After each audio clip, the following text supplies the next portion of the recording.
fouls it away behind us as Yost held a very long set, and you saw the second base umpire go to his left hand, pull out the clock, but Yost did get the pitch off. You might have asked him how close he was. Pitch clock, a new addition to the Cape Cod Baseball League this year, has significantly sped up games. So it'll be a 1-2 to Smith. Hainline, the runner on second, 1 run in here in the third.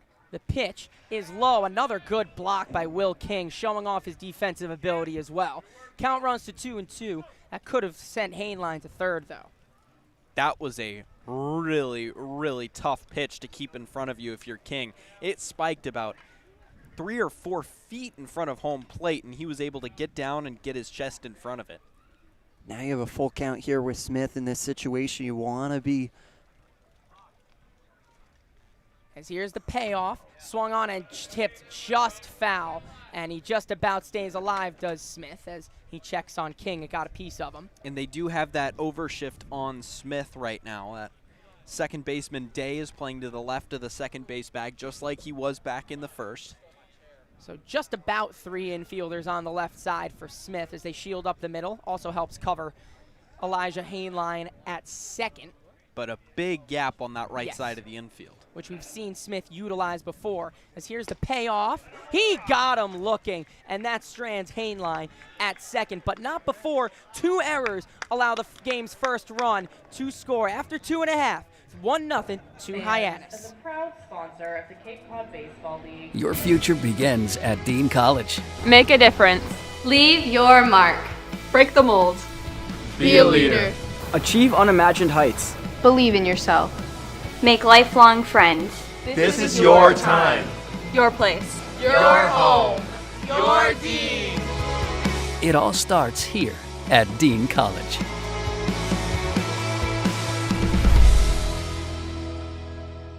Retirement strategies come in all shapes and sizes. One strategy does not fit all when it comes to reaching your retirement goals. And considering all your options may be, well, more than you want to think about. So whether you're looking to retire or already living in retirement, you need a strategy tailor-made for you.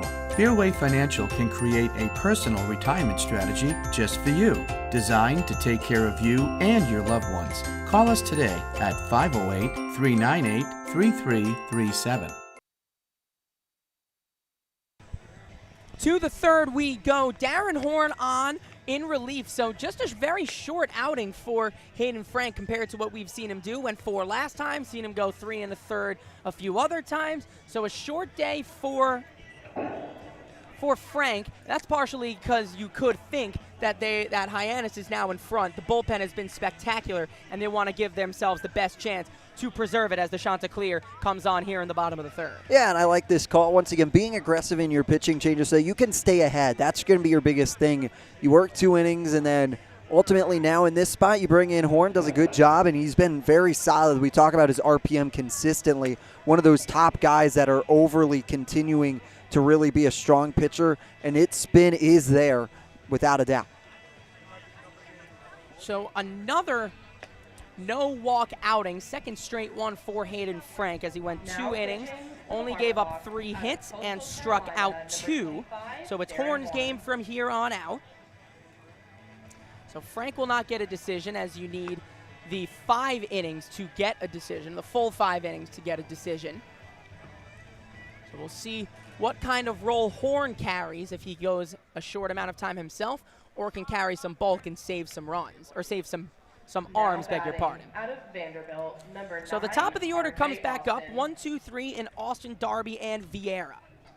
Didn't even want Frank to be seeing them 2 times through the order, never mind 3, as the first pitch is outside to Austin.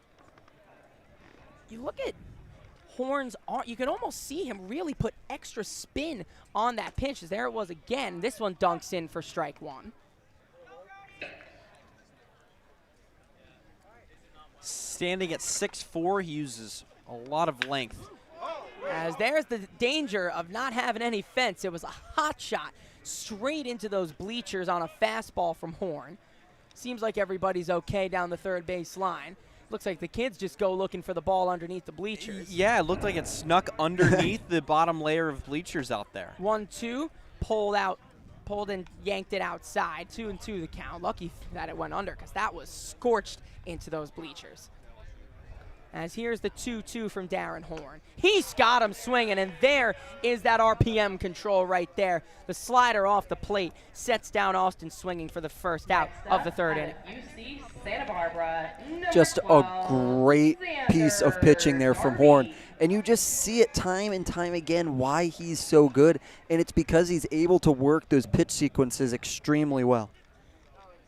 So one away. Here is Darby. As that's the one seemed to tail away, a bit of two-seam action as it caught the outside corner. 0-1 the count on Darby. 0-1 spiked about 58 feet. It was thrown. 1-1 the count. And Horn doing a good job being ahead. That's what we always talk about. Be ahead in your counts. That's what you want to be in these spots. 1-1 just outside. 2-1 the count on Xander Darby. Horn working with good pace as the 2-1 catches the outside corner. Even at 2 is the count. Darby out of Palo Alto attends UCSB and his teammates with Aaron Parker, who we will not see today. As here's the 2-2. It's a soft liner just over the head of Smith, and it dunks into left field for a base hit. Wide turn from Darby, but he stays put at first, so a one-out single. And again, more soft contact. Can't fault the pitchers for that, but just dunk it in where they ain't. Yeah, he utilized that left field line just like Day did back in the second. Just a little blooper down the left field line, but here's a question for you guys. Do you know if Palo Alto is in Northern or Southern California? So I think you are going to know this. This is a great question. I've got a roommate who is working there right now. I think Northern, but I don't know. What do you think? No, Cal. As the first pitch, there goes Darby. The throw is just wide of second. Did he come off the bag? No, he did not. Stolen base for Darby. Vieira was fooled on the pitch. I mean, he made him look silly. So the count is 0-1. Stolen base for Darby. Did you say NorCal? Yeah, NorCal. NorCal. It's NorCal. Oh, NorCal. my bad. Is that where it is? It is NorCal. I would think so. It's in the Bay Area, just about right outside San Francisco. Hour and 15 south. 0-1 outside with the slider. Maybe that's a little bit of an exaggeration, but with traffic, it feels like that. Mm-hmm. Traffic in most places, most of those metropolitan areas and outside. As Horn will deal 1-1 to Vieira, singled back in the first, and it's low. Why didn't you think I'd know that? I don't know. It's a smaller town, lesser known. That's where Stanford is, right? It is. Mm-hmm. It's a beautiful town. I haven't seen it, but I have seen images of Stanford. So what a beautiful place it seems to be. As it's shot foul again. It looks like it hit somebody in those bleachers. Looks like he's all right, though. The lady in the white down there, she jumped out of the way. She has been getting a couple of those, and the popcorn flew everywhere, and she kind of stomped her foot in frustration because she just spilled her $5 popcorn right there. Got to keep your head on a swivel down these lines today if you're going to be in those bleachers. That's what you sign up for down there. As here's the 2-2 to Vieira, slapped to first. Kelly tripped, but luckily over there to cover is Horn to make the play. As Darby advances to third, it was a bit of a weird play. It looked like Kelly got himself caught in the dirt over there, but he got up and fielded cleanly, and good cover from Horn. Almost as if to anticipate that was going to happen, and now there are 2 away. And he dealt with a tricky short hop there. He caught it as it was coming up on him and did a great job showing off that first baseman picking ability and retired the out. So 2 away, tying run 90 feet away now in the form of Darby. That brings up Hyannis.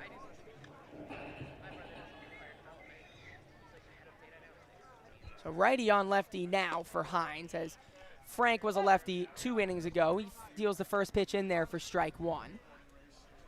And being ahead in these counts are huge right now because you really want to focus on the batter if you're Horn. 0-1. Just missed. Don't know where that was. Looked good, but it's call the ball. 1-1 the count. And especially you want to try and limit the Red Sox from getting in a run so that you're able to increase your lead here as you're already up 1. The fastball chopped to first, but foul, and the count is 1-2 on Hyannis. Now, 1-2, we talk about it time and time again, guys, is that dangerous pitch setup. That 1-2, you're ahead in the count. You're able to get them thinking here, and you're able to work it a little bit. Horn will deal 1-2 as Darby dances off of third. It's swung on. Did he go? There's been no appeal, but they do say he goes around now. So Hines down swinging. Second strikeout of the day for him, and Horn strands the runner on third. We're through 3. Let's go to the 4th. 1-0 Hyannis.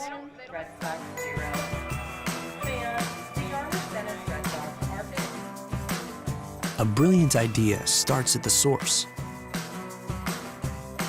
Through innovative design, we're taking steps to create a better future. Now, the pure fresh taste of Dasani comes in a redesigned bottle, up to 30% made from plants, and as always, it's 100% recyclable. Plant bottle, designed to make a difference. This BBB seal is a badge of honor. It's a sign that this is a business you can trust.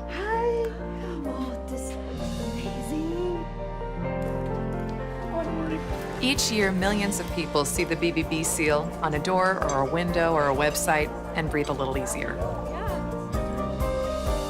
See the seal and know you've made the right choice. Find a business you can trust. Ask BBB.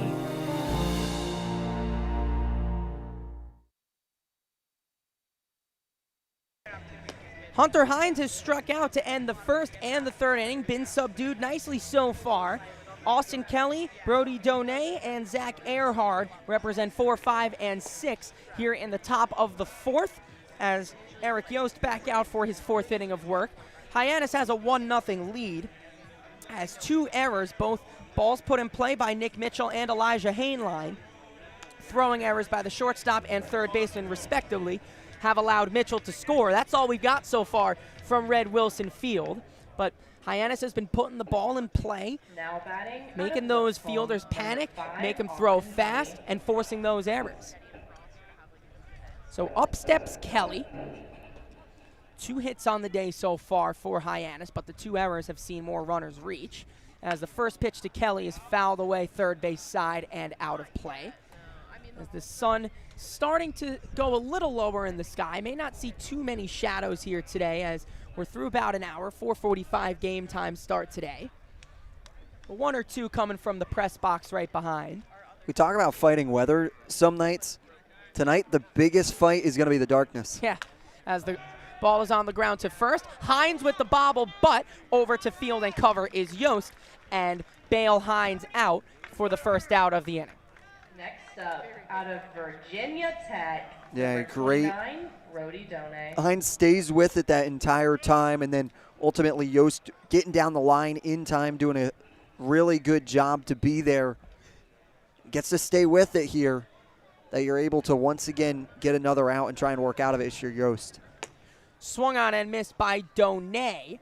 Just like Cam Smith. We talk about Cam Smith so much. Not talking about Donay too much either. He's up above 280 on the season as the 0-1 is low. Yeah, he's a guy that continues to be a really good bat for these Harbor Hawks teams and provides clutch hitting. The 1-1 outside. As pulled his average back above 280. Again, a bit of a slower start for him, but both him and Smith have been the 2 that we've been watching in the preseason, watched them at Fenway Day. They've all the way turned it on now. As the 2-1 is low, 3-1 the count on Donay, as Earhart awaits on deck. Double-digit game on base streak for Donay coming into this game today. He flew out to right field as he rips the 3-1 foul. Yeah, comes in with a 16-game on-base streak here in this one. Earhart also coming in, who awaits on deck, comes in today with a walk and a single in each of his last 4 games. As here's the payoff to Donay. It's ripped foul again.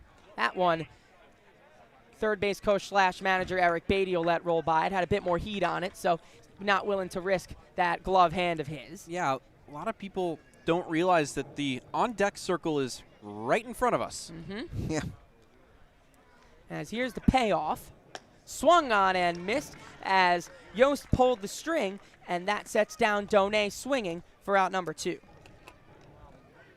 Donay out in front of that one a little bit there. But now Yost here trying to push a little bit further here in his start, as he's already north of 65 pitches right now, as this one will come in to be the 66 through 4. So pretty solid so far. But if you're Donay, can't be too mad at the contact as the first pitch misses low. Did you add that up? Yeah. Am I wrong? I thought you were limited to only finger math. I thought I was too, but when you got 2-3. 1-0 is low. 2-0 the count on Earhart. See, that is a moment where the calculator app on my phone would have shined brightest. Oh. See, both of them, so 8-7, you always know 15, and then 2 plus 3 is 5, so. On the ground, hot to third. The throw across from Darby this time will retire Earhart. So good contact, good at bats, but nothing to show for it after 3.5 in this inning and after 3.5. 1-0 Hyannis. Let's go to the bottom of the 4th after this. Hey, Mama, what's up? Did you switch my service from Verizon to T-Mobile? Yep. T-Mobile has the only nationwide 5G. Well, Mr. Know-It-All, let's see if you right about that. Mama. Hey, Mama, I'm working. It works at the pie shop. T-Mobile's 5G works inside and out. Hey, what you need, Mama? I'm trying to watch the game with my boys. It works in the park. Oh, okay. Mama? It works at the aquarium, in the parking garage, at the beach, in the elevator. It works in the movie theater, too. Oh, shush yourself. I'm talking to my baby. You're driving me crazy. I was just calling you to say thank you, baby. I love you. I love you too, Mama. Yes, Mama. It works in the kitchen. Tell Mama. Mama? 5G, it works in the club. Who are you in a club with? All about it. Tell Mama. Darren Horn back out for his second inning of work as he's got a 1-0 lead to work with. Still anybody's game. Yeah, get it, Bat Boys. Having a little bit of a dance battle on the side of us. Some more game within the game. Now the two of them competing with each other. It's getting into the team now, them two being a little bit competitive with each other. Hyannis has the best Bat Boys in the league. It's not even close. Easily. And not only that, I mean, we've got writer Mike Maynard on the side. We've got producer Josh Schreiber, and we've also got producer Graham McNew helping him a little bit, giving him a bit of a kickstart. As Will King steps back up, singled back in the second to lead things off in that inning. No shout-outs to the other members of our organization? I mean, they're the ones who are really giving him the kickstart. They're the most vocal over there. As the first pitch to King misses 1-0. Now 1-0 here for Horn in this spot. Chopped foul, 1-1. That's one everybody on those bleachers can handle. Ooh. You gotta keep your head on a swivel over there. You would not find me over in one of those. 1-1 wave and a miss. Big hack from King as Horn pulled the string. You wouldn't find me gloveless over there. If you're sitting over there, you gotta have a glove. It's a fly ball, shallow left. In comes Lipsy. His first step was back. That's the correct thing, but made up enough ground to put away King for out number 1. We talk about Falmouth, how they're further down, down by right field. These aren't further down. These are right by the dugout. This one takes a lot of nugs right now to sit there and be like, you know what, like, I'm going to sit here and I'm going to own it. First pitch to Neal, chopped at the plate. There's at least a fence behind the dugouts at Falmouth. Yeah, that is true. Like beyond down the line. Yeah, you're solely in the right field line. Like, that thing's got to be hooking. That one, you're more worried about a guy coming over and running at you. 0-1, good slider. Disappeared on the back foot of Neal. Quickly 0-2 ahead is Horn. And you're almost equidistant to third base. Yeah, no reaction time. No reaction time over there. As here's the 0-2. It's low. And yet, they're almost all full down there, too. It seems like nobody seems to have a problem with it. I mean, as long as you don't lose your popcorn, as we did see one fan lose it. Doesn't seem like many of them have a problem. As here's the 1-2 from Horn. Fastball just outside. Count even at 2 on Brady Neal. 0 for 1 on the day. See Horn go down low and then outside there. 2-2 swung on and missed. Neal down swinging. Big swing and a miss there from Horn, able to get him to drop to a knee there to go down swinging. And now you get 2 outs. Does a good job in that spot. So 2 away, and up steps Brady Day, zipped right in with the fastball for strike 1. We talked to baseball ops Cole Vellis yesterday about the variance in speeds as the 0-1 is low. I mean, Horn sits, at around, would say 93, 94, and then coming in with the off speed, given the about 3,000 RPMs. It's just lethal combination as the 1-1 is high. Great article. Yeah, in the Boston Globes today. Had a very nice article written about our baseball ops team in the Boston Globe. As here's the 2-1 tipped into the screen. 2-2 the count. About all 13 of our baseball ops members, the biggest baseball ops team ever assembled in Cape Cod League history. And then you also talk about guy that wrote it, Notre Dame guy with me, Greg McKenna. The 2-2 is low. Count full on Day. As he reached out to me a little bit ago saying, hey, are you in Hyannis? I want to do a really good story over on the baseball ops team, and does a great job with it. If you have not read it yet, go read it. It's in the Boston Globe. It's digital. Go read it. Payoff pitch outside. So a 2-out walk for Day extends the inning, and that brings up Archer. Yeah, when you talk about a quality at-bat, that's who you look at for Day there in that situation, as he does a great job to stay in the box, stay disciplined in those situations. So up steps Archer, and just a quick shout-out to the guys who are almost always here, Gino Cousineau and Jacob Hahn, Harrison Rubin, along with Cole Vellis, Mikey Lucario, as they'll check on Day at first. Almost got away from Kelly. I mean, they come out to almost every game because they want to see the guys that they're responsible for recruiting in action. And they also just love baseball as well. You have to have such a keen eye for the game to be part of baseball ops. As the first pitch to Archer, snap throw to first. That's a big dig by Kelly as Donay spiked it. That was destined for right field, if not for the leather of Kelly keeping it in his glove. You talk about Kelly being that over there, the traditional catcher going over to first base, and has done a great job at first base. You saw a little bit of his catcher trait there to go low for, drops to his knees to be able to make sure he puts his body behind it. 1-0 is upstairs today. All Big 12 honorable mention this season. 356 average on the season. Also 18 multi-hit games. Well, that's great for Brady Day, who stands on first. As the pitch to Archer catches the outside corner. 2-1 the count. Possesses some speed out of K-State too, does Day at first. It'll be a 2-1 to Archer. It's on a line to short. Big hop for Hainline, and it trickles into left center for a base hit. We'll see how it's ruled, but the topspin from that ball combined with it hitting the lip caused Hainline quite a few problems there. I think that was actually backspin. I don't know if he was expecting that big of a hop. Backspin normally means a bigger hop. Topspin means it just dies and dives downward. But just a tough hop. That's a tough error if that's ruled one. No official award yet in point streak. It's the great Skip up there, a guy that we're friendly with over at McKeon. Love Great Skip. guy. Great guy. Watch the broadcasts as well when we're on at home. First pitch to Cook in there for strike one. Skip's awesome. Will be a tough ruling. We'll see how it is ruled and bring it to you once the second we get it. There he is. You can see him from up here. Yeah. Skip, yep. So runners on first and second now, as they'll check back on Day.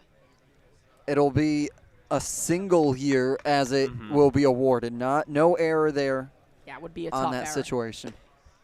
0-1 on the outer edge. Quickly behind 0-2 is Cook. Yeah, that kind of hop, that's also where the eye test matters too. So you're tough to expect any shortstop to make that play on that kind of hop. So runners on first and second, 0-2 the count on Cook.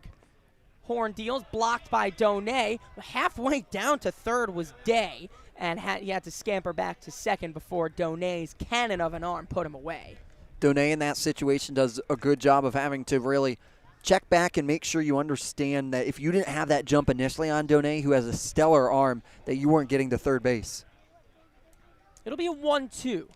Horn deals, tapped just foul and into the screen, and we'll do it again.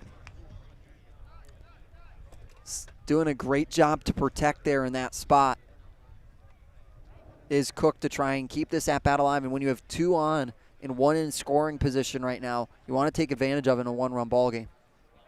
1-2 from Horn.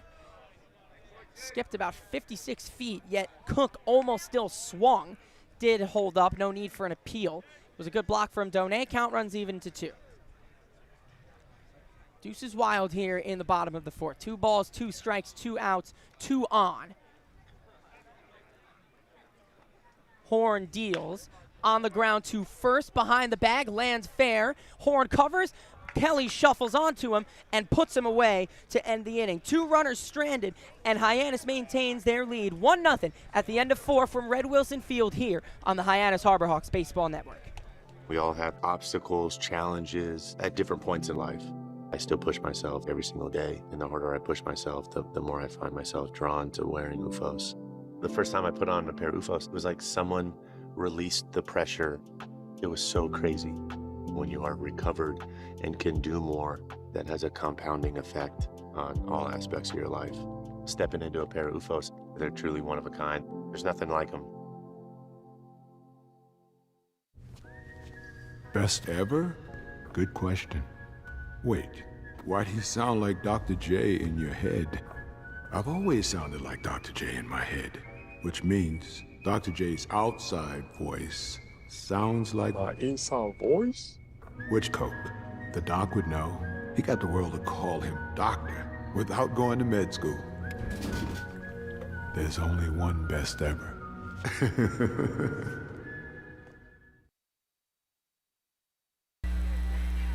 Let's go to the 5th as Hyannis holds a 1-0 lead over YD. It's been a nicely played game so far. Seems very tightly contested as we'll have a new pitcher for YD.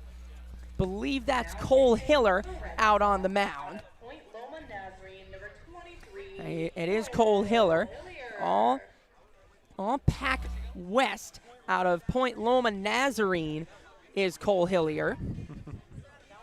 Not quite Southern Nazarene. Not quite Southern Point Nazarene. Loma Nazarene. For our producer, Graham McNew, attends Southern Nazarene University. Snuck the Nazarene in there, though. He was dominant this year, though. 23 appearances, 9 saves, 2.2 ERA. In 41 innings pitched, 23 walks to 49 strikeouts. And opponents only hitting 165 off of him as well. So you come out to the Cape after that kind of season, you've earned it. And now, play like that, and you've earned yourself most likely a Power 5 invite from a few teams. So another short reliever in early here. It'll end Yost's day, and we'll get you his line in just a moment. But for the moment, 7, 8, 9 in the Harborhawks lineup are due up to face Hillier. The first batter is Bates, and he takes the first pitch outside. Yeah, and for Hillier, he still hasn't let up an earned run. He has a 0.00 ERA so far on the season. Pitch to Bates inside. 2-0 the count on Ethan Bates. I'm starting to notice a trend. He doesn't really do that. He doesn't really give up earned runs. Yeah, no, he through his 4 games so far. Pitch to Bates is a fly ball down the third base line, giving it a look and watching it into the seats is Darby. Yeah, through his 4 games this year, still hasn't, like we talked about, a very short relief pitcher, only has gone 5 1/3 through those 4 games. So really nothing too crazy, but only's walked 2 and given up only 3 hits so far through those 5 1/3 innings work. So he comes in trying to shut it down. Pitch is high, 3-1 the count. Count leverage for Bates here. He's got a tough righty on lefty matchup here with Bates, and then another lefty Lipsy on deck. 3-1 to Bates on the ground to second. The shift played him well as Day fields and puts away Bates for out number 1. They had 3 infielders on the right side, and he hit it straight into the shift. Yeah, and there's that overshift working perfectly for the first time today. And they have been an aggressive team on the shifts. Yeah. If they see any analytics where a guy's going to pull, they are going to move their guys around for it. So was that not something that they took to the Cape? They banned the shift having only 2 fielders on the left side in the MLB as it's strike 1 to Lipsy. That wasn't something they took here, I'm assuming, as we're seeing it as much here. Seeing as they are shifting They are right shifting. now. I would have to imagine they weren't. As the pitch to Lipsy is a fly ball, fairly deep center. Tracking back is Archer, and a few steps in front of the track makes the play. Quick 2 outs for Hillier here in the 5th. And here will be John. Second at bat is a Harbor Hawk. Grounded into a double play in his first one, but hit it decently hard. Hitting 9th today, trying to set the table for the top of the lineup. 300 hitter out of Austin P this season. First pitch on the ground to short, fielded by Vieira. He throws, Hyannis digs it out. So a quick inning, 1-2-3, go the Hawks down into the 5th. We're halfway through from Red Wilson Field, 1-0 Hyannis. Diet Coke? Were you my mom? You should be so lucky, because you know what moms do? Well, I suppose we should start with the whole giving you life thing. It seems like that should be enough. No? Okay. What about her ability to send shockwaves through the neighborhood without saying a word? Or whip up a ridiculous handmade costume that you forgot to tell her about. Not to make you happy, but because she had a reputation to uphold. She invented rideshare, called it carpool, and did it for free. She didn't need those dating apps either. You copied her jeans, her spin, her shoes, her scrunchie, and whether you realize it or not, her music. Why not? Oh, and she can win any argument in 4 words. Because I said so. Everything you're trying to do, she's already done it, did it better, and she did it with a Diet Coke in her hand. So, drink what your mama gave you.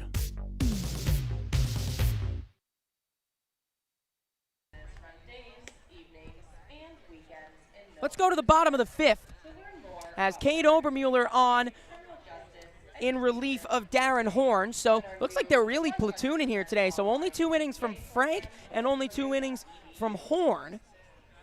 And on for the 5th is Cade Obermuller out of Iowa. Yeah, Obermuller, a guy that has already appeared in 4 games this year, has not let up an earned run, has not let up a run yet. I think I've heard that before. I know. He's pretty good. Pretty good. Yeah, you think? So far has struck out 11 hitters. It only walked 2. This is a guy that has electric stuff.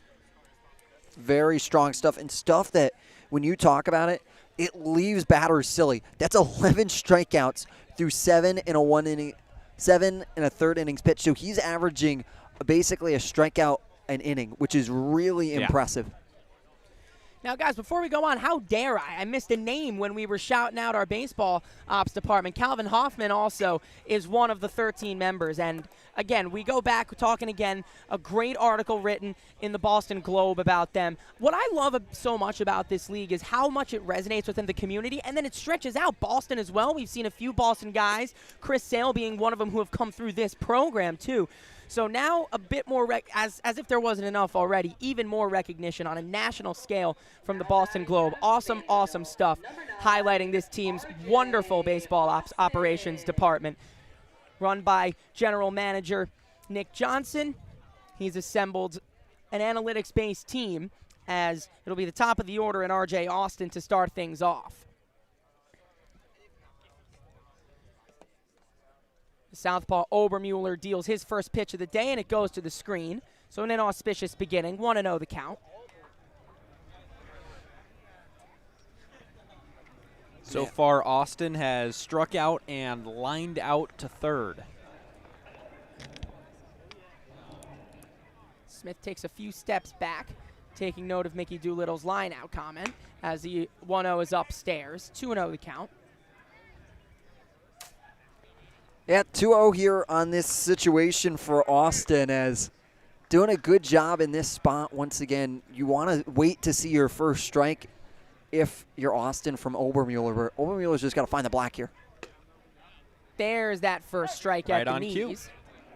As if on cue, Jacob Irons talks it into existence. It's almost like you watch this team every day, Jacob. It almost is. It almost is. I wish I would be better, though. Some nights I think I question whether I do. Obermuller winds and deals low. 3-1 the count on R.J. Austin. We've seen a little bit of inconsistency out of this team. For the longest time, they were winning close games where there wasn't a lot of scoring. The bullpen came in and won the game for them, and recently they've been winning high-scoring games. The 3-1 upstairs, leadoff walk for Austin. Yeah, 7 runs plus in each of the last 3 games. That includes a fog-shortened game against Chatham. So the offense now waking up a little bit, as that'll bring up Darby. And I wonder how much that can be accredited to. Now all the batters are starting to figure out the wooden bat. And because when you talk about the beginning of the year, it's always the pitchers have that advantage. Now I wonder how much of it is now at this part where batters are starting to get used to the wooden bat. Check back to Austin. He was really scampering back off of first, held a big lead. So Donay should be ready. He takes quite a few healthy steps off first. Obermuller's first pitch fouled away by Darby. Darby has hits in 5 of the last 6 games. Hitting .243 on the year. Yeah, a guy that you could say is also figuring it out a little bit now. As it's into the stage of the season, they'll check back again with Austin. Into this stage of the season that this is where you'd expect them to figure it out a bit. Yeah. UCSB teammates with Austin Kelly. Not Austin Kelly, Aaron Parker. The 0-1, square to bunt, he pulls back, and it's taken low.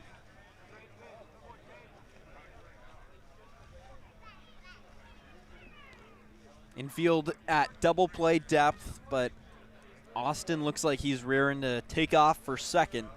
Yeah, they want to try and eliminate that to the best of their ability if they can. He's kicking the dirt. Doesn't go yet as the 1-1 outside. 2-1 the count on Darby. Donay behind the plate has the second most runners thrown out from behind the plate with 8 in the league. He's right behind King, who leads the league with 9. Trailing only his catching counterpart today. As here's the 2-1. It's a fly ball, shallow left. Hustling in is Lipsy. Still coming, and it drops in front of him. And that's the second time we've seen it today, that there's just nothing anybody can do about that. Soft contact allows Darby to reach. First and second, nobody out, and the Sox in business here in the bottom of the 5th. Yeah, a little bit. It's just in that tough area down that third base line where it's in between the third baseman Smith and Hainline there and Lipsy over at left field, so it's tough to get over there in time because it's just in that dead area, and especially with Lipsy's playing a little bit more shaded to center field, it's a little bit further of a run.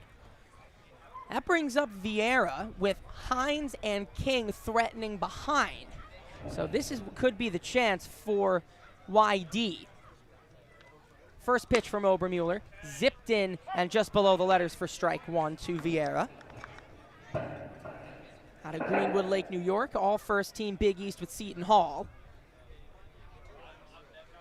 69 hits leads the team. The 0-1, and it gets by Donay. Both runners will advance. That takes the double play out of effect, and that moves the go-ahead run into scoring position at second, tying run now 90 feet away. And now you also have to emphasize there's still nobody away here in this spot. So now a sacrifice fly in this situation, in this spot, could change the entire result of the game. And it looks like only the corners will come in here. The middle infield is going to relax back, and they're going to be okay with allowing the tying run to cross should a ground ball get to the middle infield. 1-1. Fisted off first base side, out of play towards the convenience stand and out of play. 1-2 the count on Vieira, with Hines awaiting on deck. Yeah, big strikeout situation here. Got to put him away. Obermuller's 1-2 is chopped foul outside of first.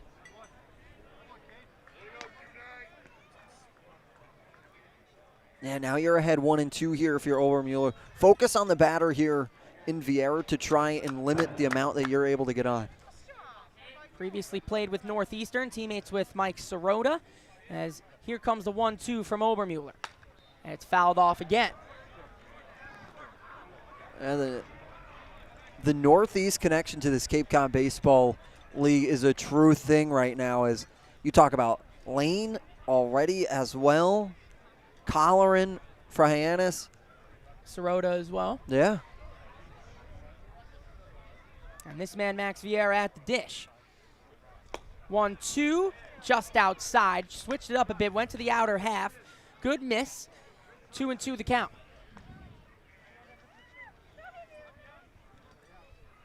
Here with this 2-2, look for Obermuller to work the outside part of the zone. The 2-2. He went up and in and runs the count full. Got the open base at first. Wouldn't be the worst thing in the world to walk him here. They've got the powerful Hunter Hines, who leads the Cape in home runs, due up next. As here's the 3-2. Fouled back again. Good at-bat works here by Vieira. Yeah, Vieira keeping his at-bat alive, understanding how crucial it is that he is able to get on and just try and keep the line moving. R.J. Austin stands off third. Xander Darby stands off second with Vieira in the dish. Both of the first two batters have gotten on here in the bottom of the fifth. The pitch from Obermuller is popped foul third base side. Running over is Smith. He covers a lot of ground to make that play. No tag, as Donay did retreat back to the plate. A lot of ground right by where Hunter Hines was standing in that on-deck circle, and saves it out there. Big out for Obermuller. Nice play from Smith. Yeah, able to ultimately get your first, and what a track by Smith from third base, watching it the entire time. I thought it was just going to drop in between them, but does a good job to follow it the entire time down the line and lets it come in right into his breadbasket. Yeah, and now they're going to have a meeting at the mound to try and figure out how to attack the league leader in RBIs right now, as Eric Lexus is going to talk to Obermuller. Not only is he the league leader in RBIs, he's also the league leader in home runs. Yeah, this is a guy that, and through talking to a couple people with the YD Red Sox here, there's not too many extra base hits here in this small park. No. If you get one, your extra base hit is going over the fence. That is what happens here. And that's what I think Coach Lexus is in that situation, having that conversation with about how do you want to address him. The minute we walked into this park, I understood how Hines has the league lead in home runs. It's almost like Aaron Judge with the Yankees. It's like you walk into Yankee Stadium now, and don't forget the cavernous left center and right center. Everybody discounts that.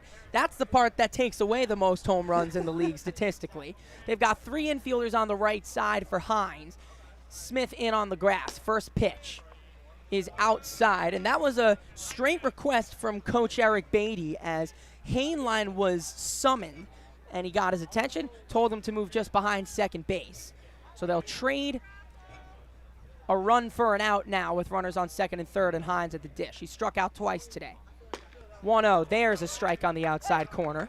Working a little bit of YD zone magic on the other side, Hyannis is. We've talked about the shift and how the Red Sox have done it a lot today. They now, in the Harbor Hawks, pull from their little repertoire and now use it for themselves to try and get this out. Mainline directly behind that second base back. 1-1. High, 2-1 the count. 22 home runs on the season for Mississippi State this season for Hines. Has 8 this season. 8 of his 22 hits have been home runs on the Cape. The 2-1. Way late on the fastball. Had to have been sitting off speed, and the count runs even to 2-2. Good pitch coming back, straight attacking Hunter Hines. That's a huge pitch now. You're at an even count. This is a big at-bat here for Obermueller to try and work out of this jam with 2 and scoring. Lefty on lefty. The 2-2 to Hines. He pulled the string, got it to ground to first. He bluffed home, did Kelly, but instead he just goes to first. Austin will score on the RBI ground out, but now 2 away for Obermueller. Game tied, but despite that, just needs 1 more to work out of this and keep it tied. 23 runs batted in so far on the season, or excuse me, 27 runs batted in on the season for Hunter Hines. He has been a situational hitting and clutch hitting machine this year. He's making a case for himself, as I understand we're now at the turn. Pitch to King, line over the head of Hainline and into left center for a base hit. Scoring is Darby. The Sox take a 2-1 lead in the 5th. Just an attacking of a pitch there from King in that situation. Does a great job just finding open grass and gets on with a single. And that time, with the offensive strategy, they took a page out of Hyannis' book as Will King attacked the first pitch. There he goes. The pitch thrown down, and Hainline, looking like Air Jordan, saving that from going into center field. Stolen base for King. He moves into scoring position. The pitch was a strike. 0-1 the count now on Brady Neal with King at second after stealing. You know, we talk about Hunter Hines as the biggest player on this team, you know, player of the year candidate, but man, what can't Will King do? Yeah. He's stolen a base. He's played great behind the plate. Zipped in quickly, 0-2 the count on Brady Neal. And he has a pair of singles today. Yeah, so far from King, a little bit of a complete performance that you like to see. 0-2 to Neal. Outside, 1-2 the count.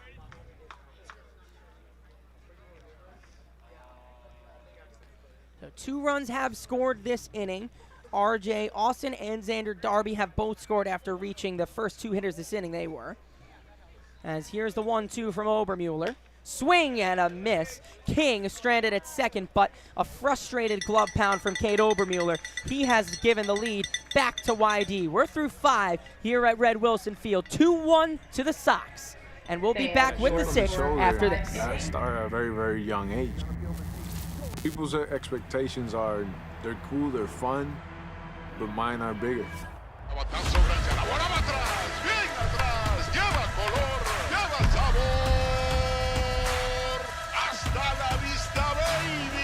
When you play in New York, they want to see winners. It doesn't matter if it's a Monday or a Friday or a Saturday. You got to come with it, or those fans will let you know. Pick one thing from me, pick one other thing from another player, make it your own, determine who you want to be. What motivates me is the unknown. You know, how good can I be?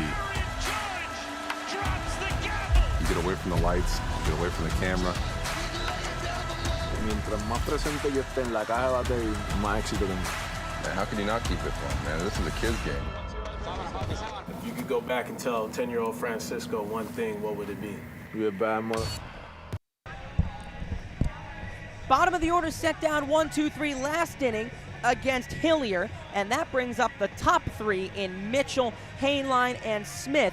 The Harbor Hawks now face a 2-1 deficit, so this is the right part of the order you want to utilize to get back into this game. Yeah, you get the top of the lineup back, and like we talked about, here in this 6, you just have to respond. That's what Hyannis has been done so well all year long, is responding, and when they've needed to start and answer a run, they've been able to do it, and that's what you look for them to do right now. It starts with Nick Mitchell. Had a nice day against Orleans, hit a ground rule double all the way out to that deep 434 sign out in center field at Eldridge Park 2 days ago. Illinois, number 8, Nick Mitchell. It's been a top part of the lineup that has really come into its own over the last 3 games. And now time to get them back into it. First pitch is low to Mitchell. Mitchell has committed to playing baseball at Indiana next year. So from Western Illinois, just west to Bloomington, as it's chopped outside of first foul. And Mitchell's done a great job at attacking pitches. east to Bloomington. Oh, did I say west? Yes. I meant, yeah, no, east to Bloomington. I Thank you. I didn't would have realize I flown said right west. over my head. Thank you. 1-1 to Mitchell, line to right field, and just in front of Cook. It's a leadoff single for Nick Mitchell, and as we've seen today, if Casey Cook's not getting it, nobody is. Good work by Mitchell to dunk it down in front of him. Great piece of hitting, contact hitting there, just drops it down, and here to get a run in here at Red Wilson Field, I think Mickey would agree here. It's of two things, home run or station to station. Those are your two things. You have to manufacture and play small ball, or there's no doubles. There's no extra base hits. It's got to be a home run. Which is why we're seeing a lot of stolen bases and trying to manufacture themselves into scoring position. As the first pitch to Heinlein is bunted, dunks in front of Hillier. They throw on to first. Good throw from Hillier to retire Heinlein. Sacrifice successful, and that's another reason why we see small ball like that bunted onto first by Heinlein to get Mitchell into scoring position with one away. Couldn't come at a better moment, so I look a little smarter there on those, because that's what you're going to have to do here in this ballpark. You're going to have to play a little bit of small ball, but now here with Cam Smith, you want to maybe try and go for it. And now you put runner in scoring position, just like you said, for Cam Smith. It's exactly the guy you want up in this situation. First pitch to Smith is outside. And now it's also coming at a good time for Cam Smith. It's starting to feel like he knows that he is a dangerous bat. And to be getting that confidence and almost that swagger in the box, he's really using it and feeding it into his game. Looking more and more confident by the day. As it'll be a 1-0 to the sweet swing in Seminole. He leaves it upstairs, but it is in there enough. Looked pretty high, but at the letters for strike one. 1-1 the count. It's the one area of the zone that we can see pretty well over here, and that looked very high, but what do we know? That's why I'm here and not behind the plate. As it'll be a 1-1 to Smith with Mitchell leading off of second. It's a high fly ball into right. In comes Cook. Out comes Day to make the play stretching behind his head. Mitchell stays put at second, and there are two away for Kelly. Now, it doesn't get any easier here if you're the Red Sox. You're going to go up against another hot batter in Austin Kelly right now, who continues to be mashing in that cleanup spot. And now Kelly also has the righty on lefty advantage. Went 3 for 4 2 nights ago against Orleans with a walk. Single and two singles and a double. An RBI double as well. As the first pitch tapped foul right in front of us.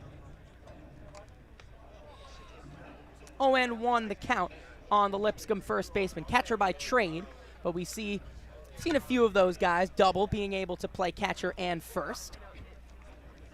Kelly being one of them, and he's taken the first base role as his own. 0-1 to Kelly is low. So into the sixth, YD has a 2-1 lead. RBI ground out from Hunter Hines, and a clean RBI single up the middle by Will King last inning. The tying run stands in scoring position in the form of Mitchell. Kelly slaps that down the left field line and dropping in front of Austin. Rounding third is Mitchell. The throw home is cut off. It's an RBI single for Austin Kelly. Stay hot, kid.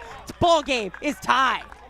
Yeah, what a big one there. You talk about it. Austin Kelly being a hot bat, able to droop that one down in front of that dangerous zone we saw it happen in the last inning, and just dropping into that left field danger zone over there in that Bermuda Triangle. No one can get to it. Great speed by Austin. But once again, when you talk about the speed of Mitchell over at second base, he was going the entire way. And at the crack of the bat on 2 outs as well, he's got to go home. Aggressive send, but always with 2 outs as the first pitch to Donay swung on and missed as Hillier pulled the string. Now you talk about it here. You're back to a new game here at a tied 2-2. This is a very even matchup so far. Rapid response from the Harbor Hawks. Immediately coming back, good situational hitting. Again, going Oppo Taco was Austin Kelly, as he did back in the second, as it's taken outside by Donay. 1-1 the count on the Virginia Tech catcher. Donay, a guy that put on an absolute show in batting practice today. 1-1 swung on and missed. Smith can't find it, but no real threat from Kelly to go. Count is now 1-2. he takes big hacks, but when that string is pulled and he's not seeing it, his head comes flying out. Yeah, and it looks like King lost his glove right there trying to block that one, but was able to keep it around himself. Yeah, just keeping it right under him to keep Kelly there, not being all that aggressive. He knew where the ball was in the situation. King didn't.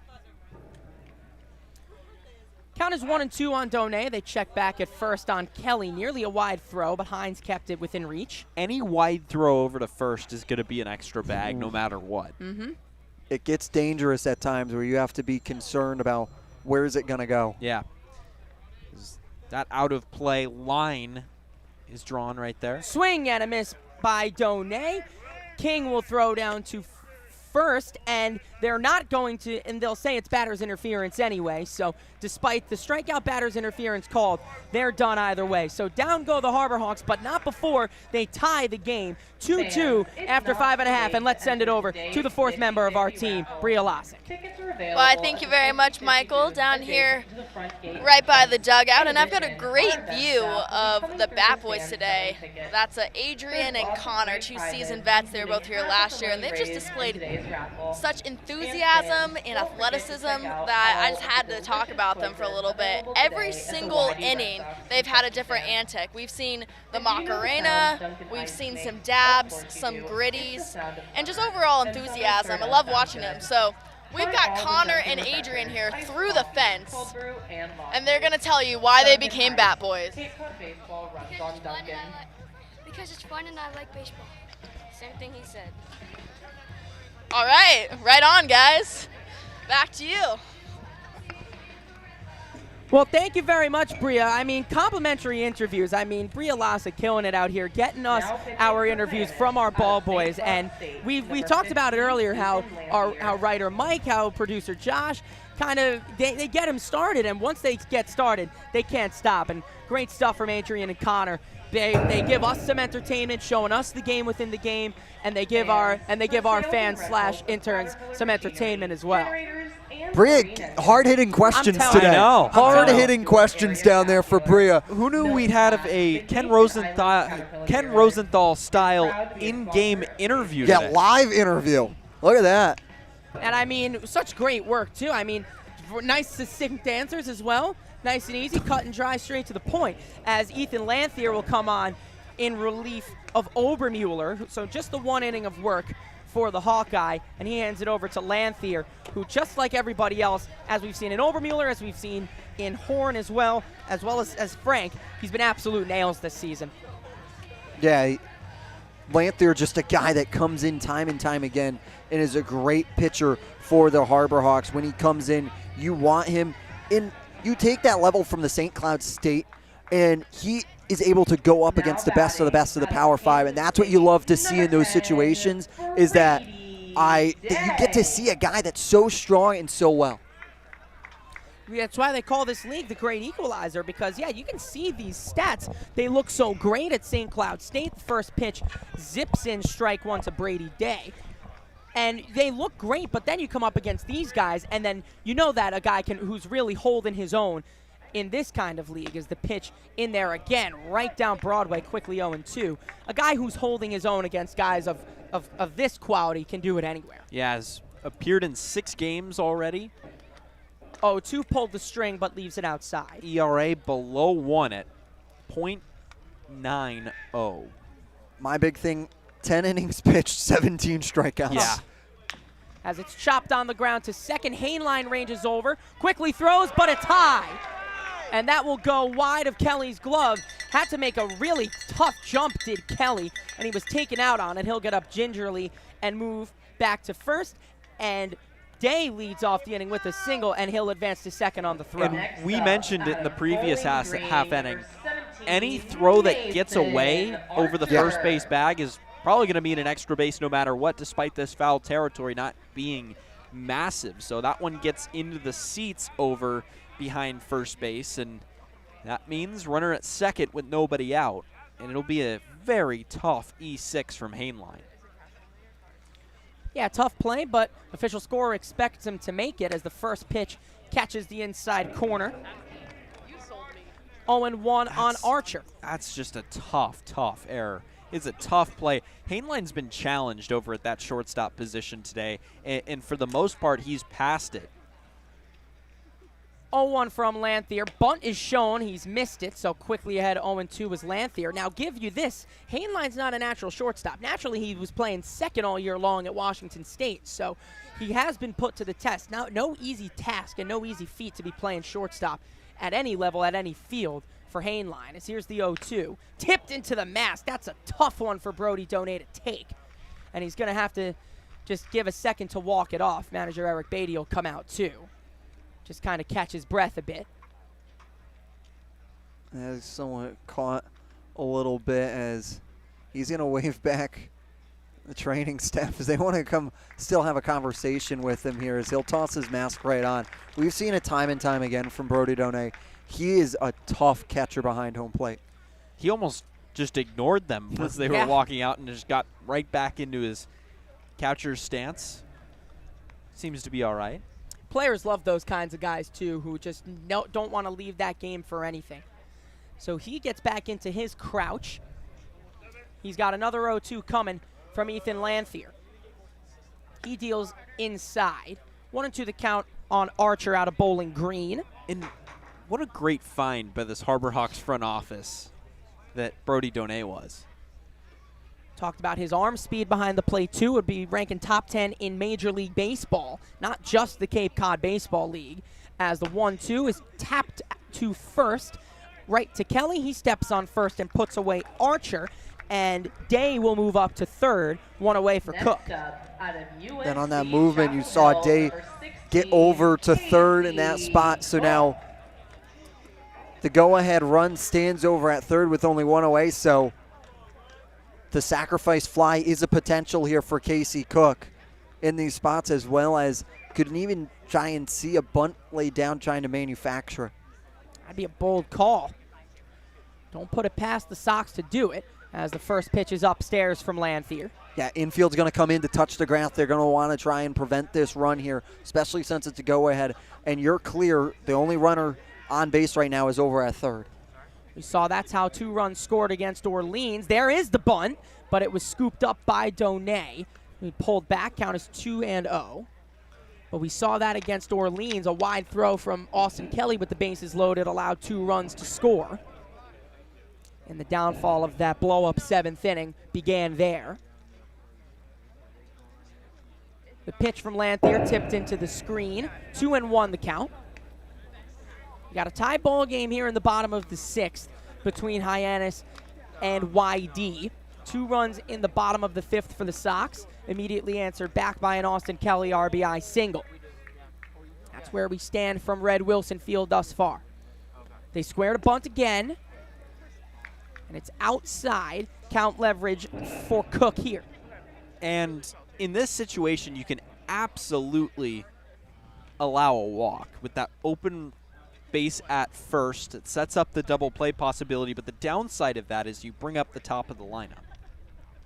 3-1, fly ball, shallow center. Mitchell comes in, makes the play, and they'll bluff on the tag, throw not cut off, and Donay keeps it in front. So shallow enough and a good throw from Mitchell takes the sacrifice fly out of the equation. 2 away for Austin as Day stays at third. When it's all said and done in this game, that very well could be one of the most important plays of this game, is getting that soft contact, a shallow fly ball to center that allows the defense to relax. 2 outs, and the pressure is taken off here. So just 1 more out for Lanthier. Yeah, you're right. Should this run not score, this will be a big turning point in this game. Pitch to Austin. First one was low. From the belt, Lanthier sets and deals. Fastball right down Broadway. Count 1-1. Now Lanthier here can go back to how he pitches now that you feel like you can just really focus on the batter and you don't have to keep a keen eye over at third base. 1-1 is a fly ball to left. Lipsy tracks back, still back, settles under, and makes the play. Big fist pump from Ethan Lanthier as he strands the go-ahead runner in scoring position after the error from Hainline. Let's go to the 7th. Tie ball game from Red Wilson, 2-2 on the Harbor Hawks Baseball Network.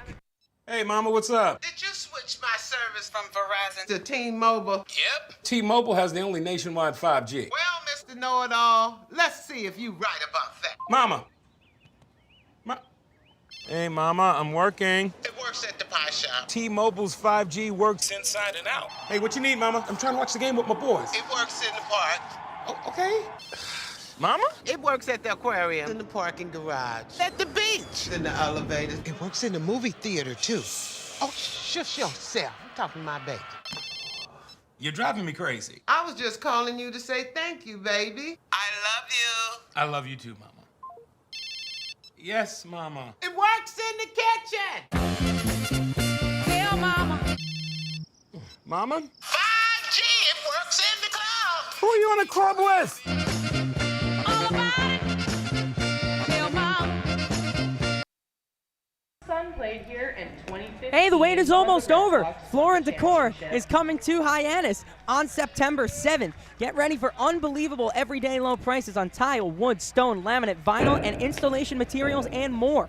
Our high-quality selection can't be beat, so mark your calendars for September 7th for Floor & Decor's grand opening in Hyannis. At Floor & Decor, you'll discover thousands of in-stock products, all at a price you'll love. We promise you've never experienced anything like it, but soon you can. Come explore Floor & Decor opening in Hyannis, again on September 7th.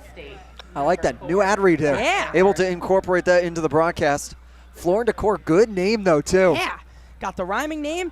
Open on September 7th, and let's take you to the 7th inning of this ball game as we start off with Zach Earhart. It'll be him, Bates, and Lipsy, 6, 7, 8. He took the first pitch low. And the 1-0 is a fly ball to shallow left. Austin moves to his right and puts it away quickly, 1 out for Hillier here in the 7th. That was an amazing segue, Michael. I try. I'll be here all week. What do you mean all week? Aren't you here the rest of the summer though too? Sorry. I'll be here all summer. My fault. Up steps Bates.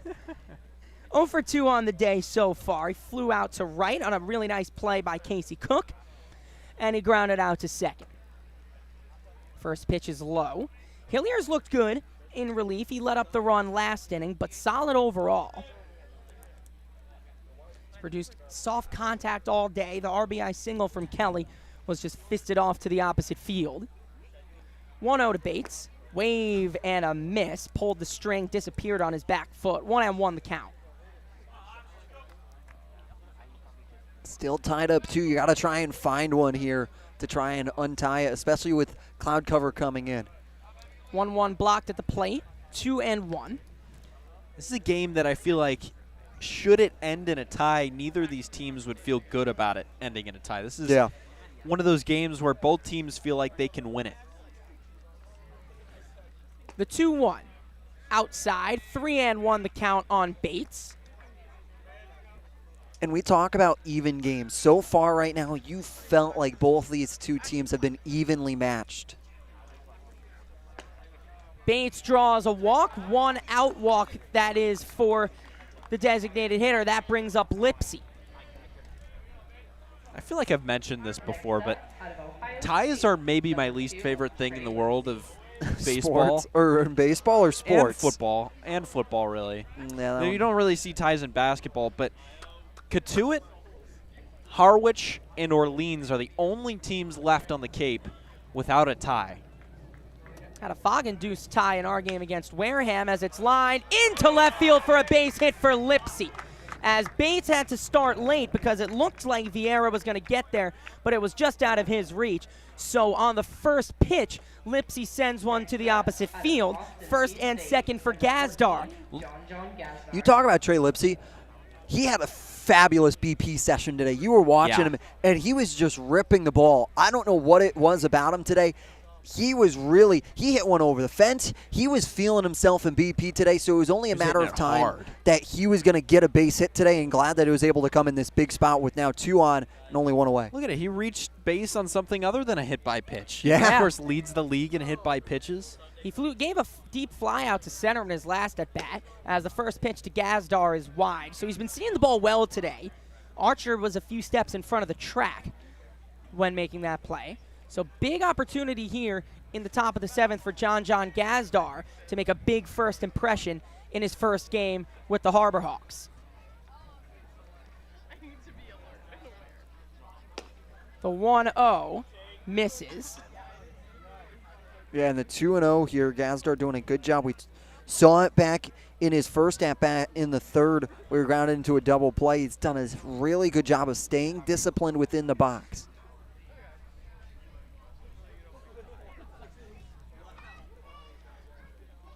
It'll be a 2-0 to John. He deals swing and a miss as Hillier took a bit of a tumble, just misstepped. He says he's all good. Count is 2-1 on John Gazdar. Now 2-1 here on Gazdar out of Austin Peay, making his debut. John swings and lines it straight to second, and they got him! Bates doubled off at second, hard enough contact that Bates was caught off the bag, and the opportunity for Hyannis goes wasted. So after the double play, Gazdar's second of the day, it will end the inning. Time to stretch at Red Wilson Field. We're tied at 2. Fans, it's time. Your future begins at Dean College. Make a difference. Leave your mark. Break the mold. Be a leader. Achieve unimagined heights. Believe in yourself. Make lifelong friends. This is your time. Your place. Your home. Your Dean. It all starts here at Dean College.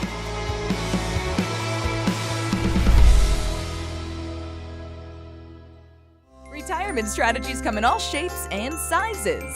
One strategy does not fit all when it comes to reaching your retirement goals. And considering all your options may be, well, more than you want to think about. So whether you're looking to retire or already living in retirement, you need a strategy tailor-made for you. Fairway Financial can create a personal retirement strategy just for you, designed to take care of you and your loved ones. Call us today at 508-398-3337. Well, we're all stretched out, heading into the 7th inning. Let's get back to baseball. Ethan Lanthier back on for his 2nd inning of work. As let's take a look at the out-of-town scoreboard. Thank you. With the 4:45 start, only one game in the top of the 7th as well. It's Falmouth and Katuitt. They're both tied at 1. In the bottom of the 2nd, it's Wareham leading Bourne 1-0. In the bottom of the 1st, it's 0-0 between Brewster and Harwich, and still has not even gone off is Orleans and Chatham. First pitch lined into center and dunks in front of Mitchell for a base hit for Xander Darby. 2-3-4, the heart of the order coming up for YD. So a leadoff single for Darby. That brings up Vieira. Yeah, and this is the part of the lineup that you don't want runners on for. Next up, out of Seton Hall, number 29, Max Vieira. So a little bit of fog coming in, bit of blustery conditions here at Red Wilson Field. Brings up Vieira. It won't be anything that will disturb the conditions just yet. Lanthier misses upstairs. Vieira, a first-team All-Big East player, led Seton Hall with 69 hits, 44 runs, 17 doubles, and 46 RBIs, all team highs. 1-0. Just low at the knees. And now when you look at that strike zone here right now, Lanthier doing a good job trying to work at it and doing a strong job in that situation to try and work around the zone a little bit. The 2-0 at the knees for strike 1.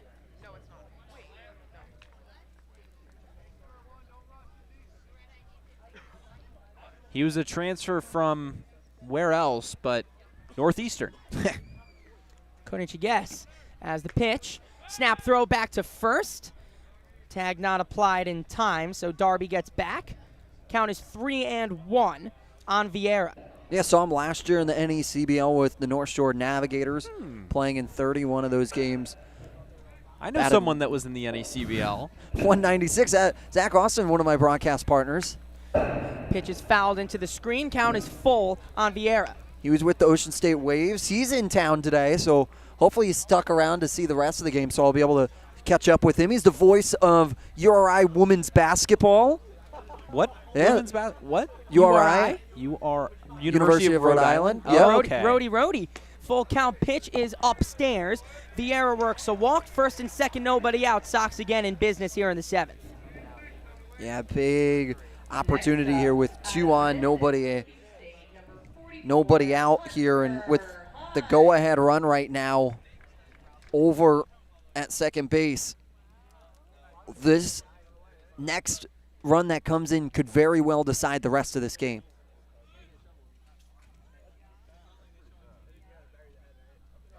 First pitch, wave and a miss as Lanthier pulled the string on Hunter Hines. 0-1 the count.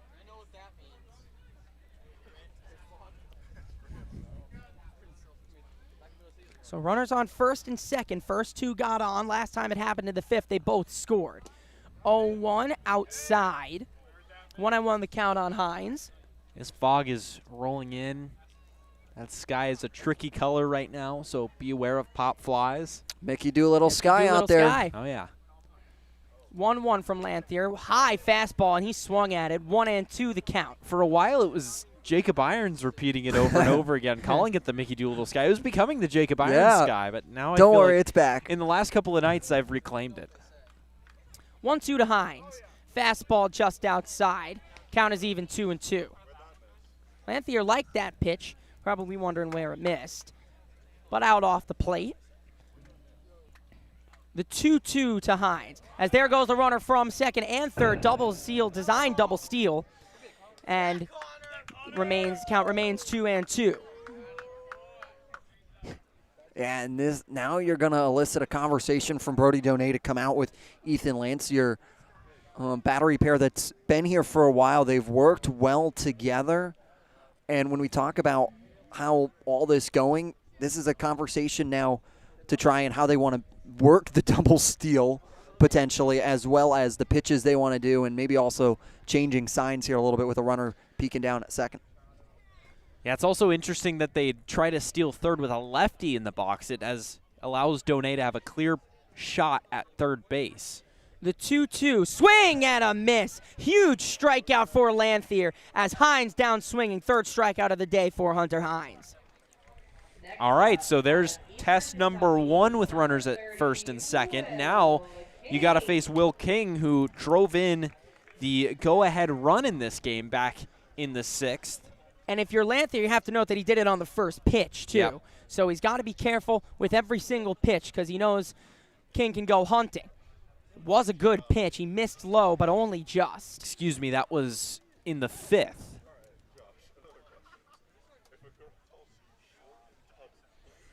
One-0 the count on King. Lanthier deals low again with the fastball. 2-0 the count. And now 2-0. Lanthier trying to just find it in the zone right now. Just trying to dance around it. You don't want to allow a big hit here. The 2-0. 3-0 the count on King. See if he gets the green light on this. I have to imagine this is going to be a hard stop here just to avoid it. The 3-0. He did have the red light, and it's right down Broadway for strike 1. I even still think here in this 3-1 count, you still have a little bit of a red light going here in this spot just because of the high level here. 3-1. He did swing at it, and it was his pitch, too, as it was fouled back into the parking lot. Count is full on King. That was his pitch. It was a fastball. Lanthier challenged him, and he just about beat him. But now he's got one more as the count is full on King. We'll see if they double steal on the full count. They will double steal. The 3-2 line in there for a base hit. That will score Darby easily. Rounding third and holding is Vieira. It's an RBI single for King, his second of the day, and the Sox lead 3-2. Big piece of hitting there from King that's able to work around Darby to get out in front of it. And now also Vieira was on the move there. He stands at third and still only one away. And this is going to elicit a pitching change. So Lanthier's day will be done. Design, hit, and run with one of their best hitters, Will King. Worked to perfection. and that forces Lanthier out of the game. He leaves runners on the corners, and we'll tell you about the new Harbor Hawks pitcher after this.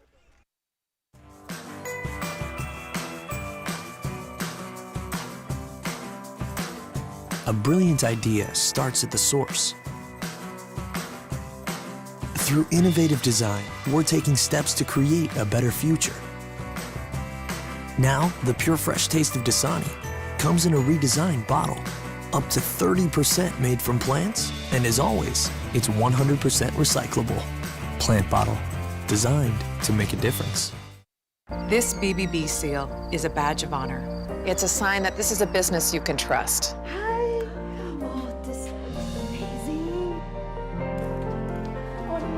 Each year, millions of people see the BBB seal on a door or a window or a website and breathe a little easier. See the seal and know you've made the right choice. Find a business you can trust. Ask BBB.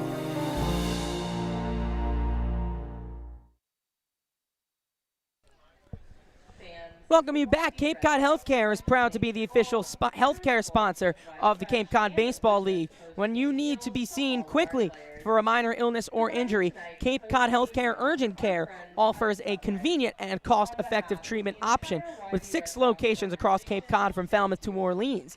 Open daily with no appointment needed and staffed by board-certified ER providers. Wait times at CapeCodHealthcare.com. Cape Cod Healthcare Urgent Care, minor emergencies, major attention.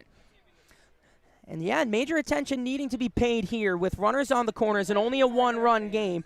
And that's why the nightmare, Michael Rodriguez, has come on. We usually see him in the closer situation, at least the 8th or the 9th we see him in. But a very high leverage situation here. Runners on the corners and 1 man out with YD having just taken the lead. Yeah, Rodriguez, through his 6 games he's pitched in, has only given up a 1.35 ERA through 6 2/3 innings pitched, striking out 9, walking 4, giving up 4 hits.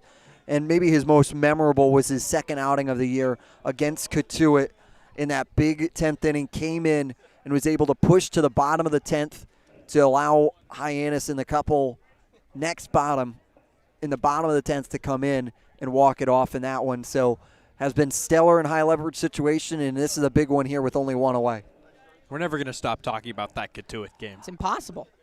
And I think it really just showed you the guts Rodriguez has on the mound, and he pitched fearlessly. The first pitch to Neal misses high. Of course, he inherited that ghost runner. Yeah. Which gets lost upon that. So tough to pitch with nobody else and that runner breathing down your neck at second. 1-0 at the knees, low. 2-0 the count on Brady Neal. He struck out twice and flew out to Lipsy back in the second.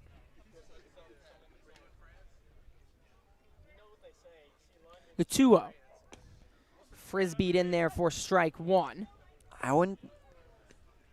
wouldn't be shocked here if in this spot if you would see King start to try and get a jump here to try and maybe get some movement to get over and eliminate the double play. 2-1, they bunt, and Smith, and they'll have to throw to first, and in to score is Vieira. So a perfect squeeze bunt straight back to Rodriguez allows the second run of the inning to score 4-2 to YD. That was a suicide squeeze executed to perfection. The runner from third, Vieira, got a break on it before Rodriguez had even released the pitch, was coming down the line, and a perfect bunt from Neal. If he pops that up, the inning's over.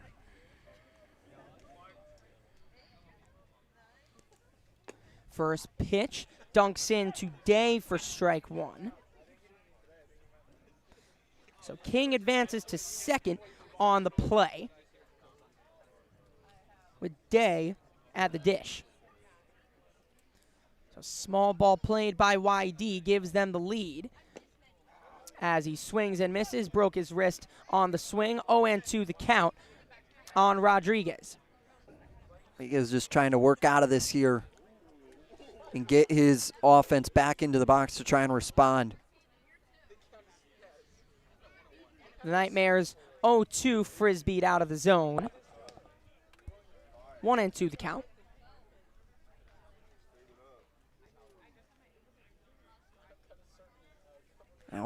Isn't that movie The Mist based on a Stephen King novel? Because that's kind of looks like what we're in right now. The 1-2, there goes King to third, but he swings and misses. They're trying to call for batter's interference. And he swung and missed anyway in a 1-2 count. And they're saying he did swing. Yeah, it was an appeal. So it was an appeal. The home plate umpire said that he didn't swing initially. But he did. Regardless, batter's interference, strikeout. The inning is over, but not before the Red Sox take a 4-2 lead back on some nice small ball work. Will King at the center of it all again. 4-2 Sox. Let's go to the 8th.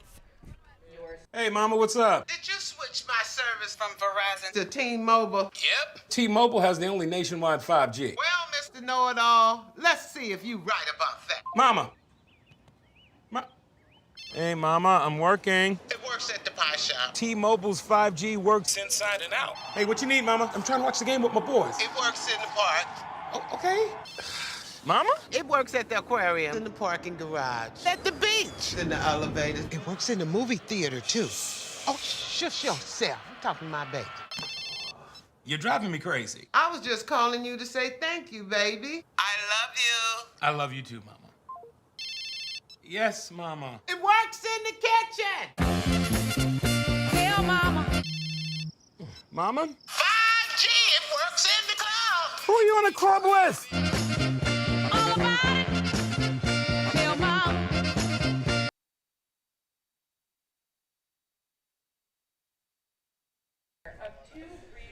Let's go to the 8th. Cole Hillier back out for his 4th inning of work. He's taken up some bulk, saving some arms, eating some innings, but now Nick Mitchell due back up. That means the top of the order comes back up to face Hillier again. So the average keeps going up, seeing batters multiple times through the order. So Nick Mitchell is up, top of the order due back up, and this is the chance for the Harbor Hawks to get back in it. They responded right away with the last 2 innings, the last 2-run inning to tie the game back up, but now they need 2 runs of their own here to tie it back up. Yeah, and when we talk about when they have had their backs against the wall, they have found themselves out of it, and they've been able to use Nick Mitchell as a prime example.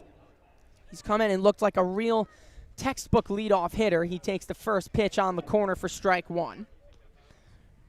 Big hole on that left side of the infield as the shortstop Vieira is a couple of steps over to his left. Mitchell fouls the pitch out and into the seats.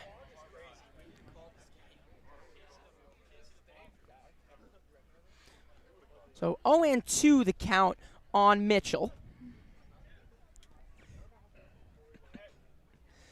Hillier's pitch is upstairs. 1-2 the count. Mitchell has scored both runs for Hyannis today. He's 3 for 3 on the day. Elijah Hainline awaits on deck. Pitch outside. He brings it back level to 2-2.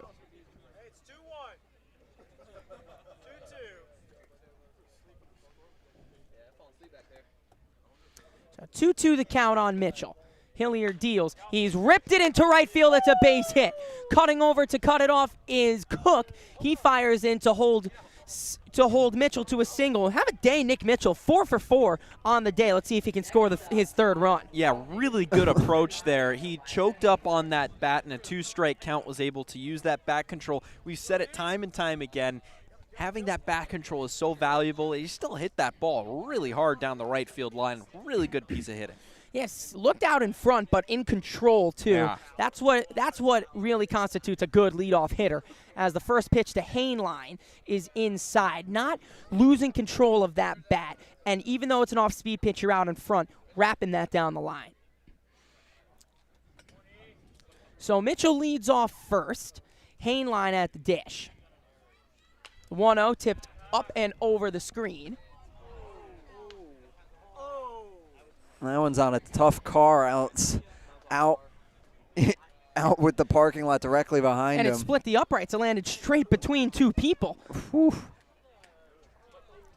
It'll be a 1-1 to Hainline. Swing and a miss. Good slider from Hillier as Hainline now behind 1-2. Some defensive changes here for the Red Sox. It's going to be Apodaca in right and Gleed at first base for the Red Sox. 1-2 to Hainline. Swing and a miss. It gets away from King. That'll send Mitchell over to second, but Hainline will just retreat to the dugout. No throw down to first. Ball was live, but no run down from Hainline as Mitchell moves up to second. First base was occupied there, yeah. so he couldn't. Right. And it's on the runner's discretion to make that move, and is able to get over there off the wild pitch.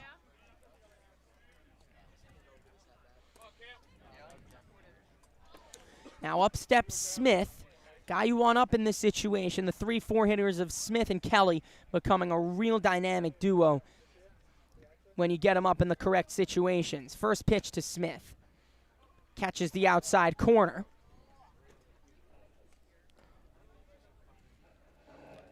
Smith stands at the plate, represents the tying run. Mitchell at second in scoring position would cut the lead to 1.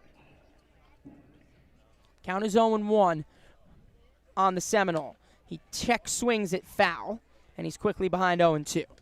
And now 0-2, a little bit of an inside pitch. They just thought about it and then checks out right on the lower part of his bat.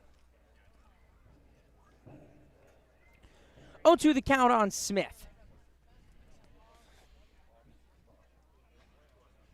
Hillier sets at the belt and deals. It's slapped into right field for a base hit in front of Apodaca, and there's no way Mitchell will be rounded there, as it was enough solid contact to keep Mitchell at third. Runners on the corners and 1 out for Austin Kelly.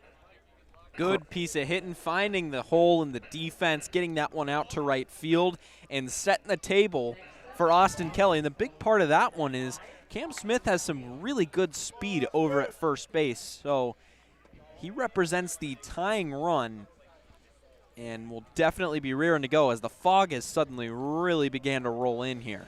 Can still see out into center field, Yeah. so may not be a big issue just yet. As runners now on the corners with Smith sneaky speed at first. It's outside to Kelly from Hillier with the first pitch. So maybe signs of fatigue here. We've seen this now in the last few games from Smith, changing approach, using the right side really well. Apodaca has been the spot for Cam Smith. 1-0 to Kelly, beg your pardon, in the dirt. Blocked by King, 2-0 the count. You can not bank on a ball getting past King to score a run. Like, this guy has been unbelievable today. And all season he's been unbelievable as a defensive catcher. Brody Donay on deck. The 2-0 to Kelly is low and called a strike. Didn't look anywhere close. That one looked very much below the knees. But 2-1 the count on Kelly. 2-1 here. Big spot. Completely changes the at-bat now, too. That's probably ball 3. But now the 2-1 to Kelly is chopped on the ground to first. It'll allow the run to score as it's a unassisted putout, and Nick Mitchell now scores 4-3, and Brody Donay comes up with Cam Smith at second representing the tying run. Another productive out here for Kelly. Whenever he has gotten out, though, he's made sure to make it productive and does a great job there. Is able to move Smith over and get a run in. So now only trailing by 1. Going to need a little bit of a gapper here from Donay. His on-base streak on the line here. His first pitch, swing and a miss. He's trying to do damage with every swing. As he swings and misses, 0-1 the count. His 16-game on-base streak rides on this at-bat. So this would be a great time to extend it. And you're going to see the right side open over there on that side as the defense going to shift over and play 3 on that left side. Swing and a miss. And don't know what Donay is trying to say about Hillier's windup. But he swings and misses, and he's behind 0-2. He's trying to say that something was wrong, maybe trying to appeal for a balk, but doesn't get it. So he's quickly behind 0-2. the pitch is lined foul. Look out. Now 0-2 here. Great battle off here from Donay. Big spot here for him to try and consistently just keep his at-bat alive, understanding how big of a runner Smith is over at second base. 0-2 the count. Smith, the tying run, stands at second.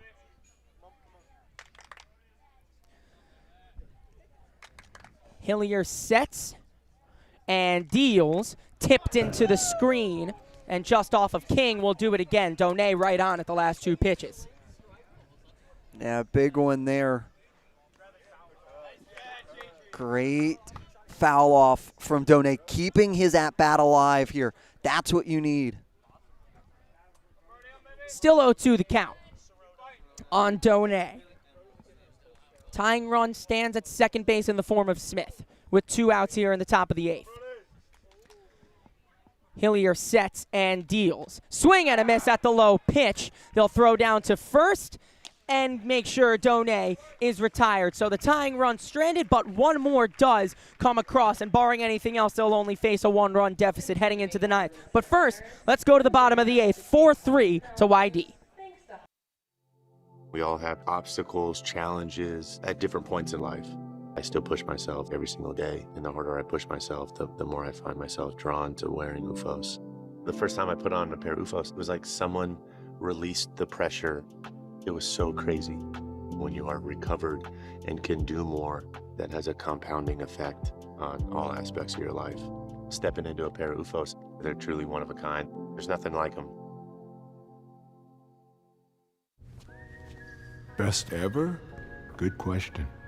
Wait, why do you sound like Dr. J in your head? I've always sounded like Dr. J in my head, which means Dr. J's outside voice sounds like my inside voice? Which Coke? The doc would know. He got the world to call him doctor without going to med school. There's only one best ever.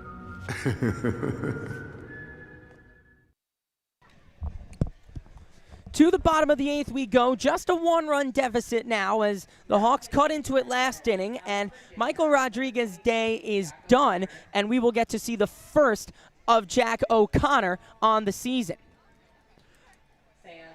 Yeah, Jack O'Connor comes in for a big spot here for Hyannis in these from Virginia. When you talk about O'Connor, who's a little bit of a late pickup for this team and has done so far a great job, was an all-ACC academic team with a 3.86 ERA with 19 games played and 65 and a third innings pitched. He has been really good for the Cavaliers, and when you talk about them, and he comes in for his first start of the summer as well, so really excited to see him and how he fares so far for the Harbor Hawks.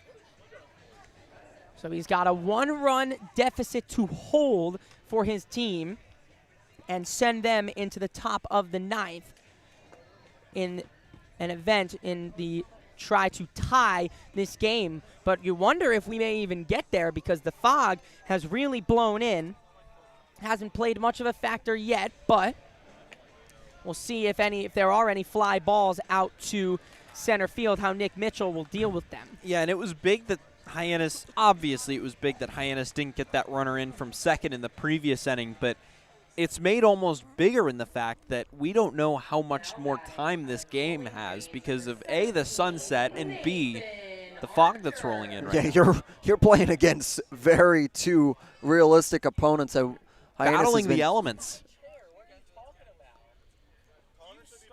So Jack O'Connor toes the slab for his first appearance with the Harbor Hawks this season.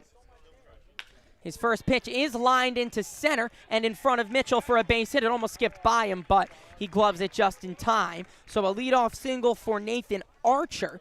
That brings up Casey Cook. Yeah, good piece of hitting there by Archer. Very hard hit that just drops in front of Mitchell there, and now you have another leadoff guy. That's what you started to see so far today, is Whitey has effectively been able to get the leadoff on and cause a little bit of havoc for the pitchers because they have had to work with traffic. And Dub Gleed will be pinch hitting for Cook. So righty on righty action here. There goes Archer in the dirt. Throw down, just not in time. And I mean, the fact that Donay can still pelt that down and make it a play even though the throw is in the dirt says something about his arm. Yeah, has a great arm like we've talked about. And now you put another in scoring position for YD without anybody away here in a tough spot.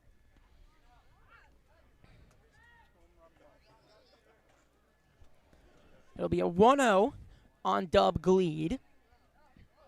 He squares to bunt, but pulls back. Did catch the outside corner. 1-1 the count. That low strike has been very inconsistent today. I'll put it like that. And with a 1-1 here for O'Connor, trying to find his spot. So runner is Archer off second. Squares to bunt again, pulls back, and it gets by Donay to the backstop. Advancing to third is Archer. He'll stay right there. See if they still stick with the bunt, but now an insurance run 90 feet away for YD.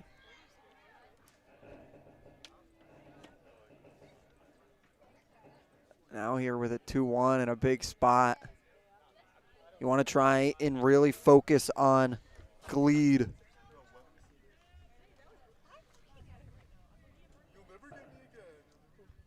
2-1, chop to third. Smith looks him back and fires onto first. So a big first out for O'Connor. That's exactly the contact he wants with the infield in when it bounced straight to Cam Smith on a sharp hop, but fields and fires for the big first out. Yeah, really nice play by Cam Smith, who had to kind of jump a little bit for that one and then showed off the arm and the awareness as well to look back the runner from third back to the base.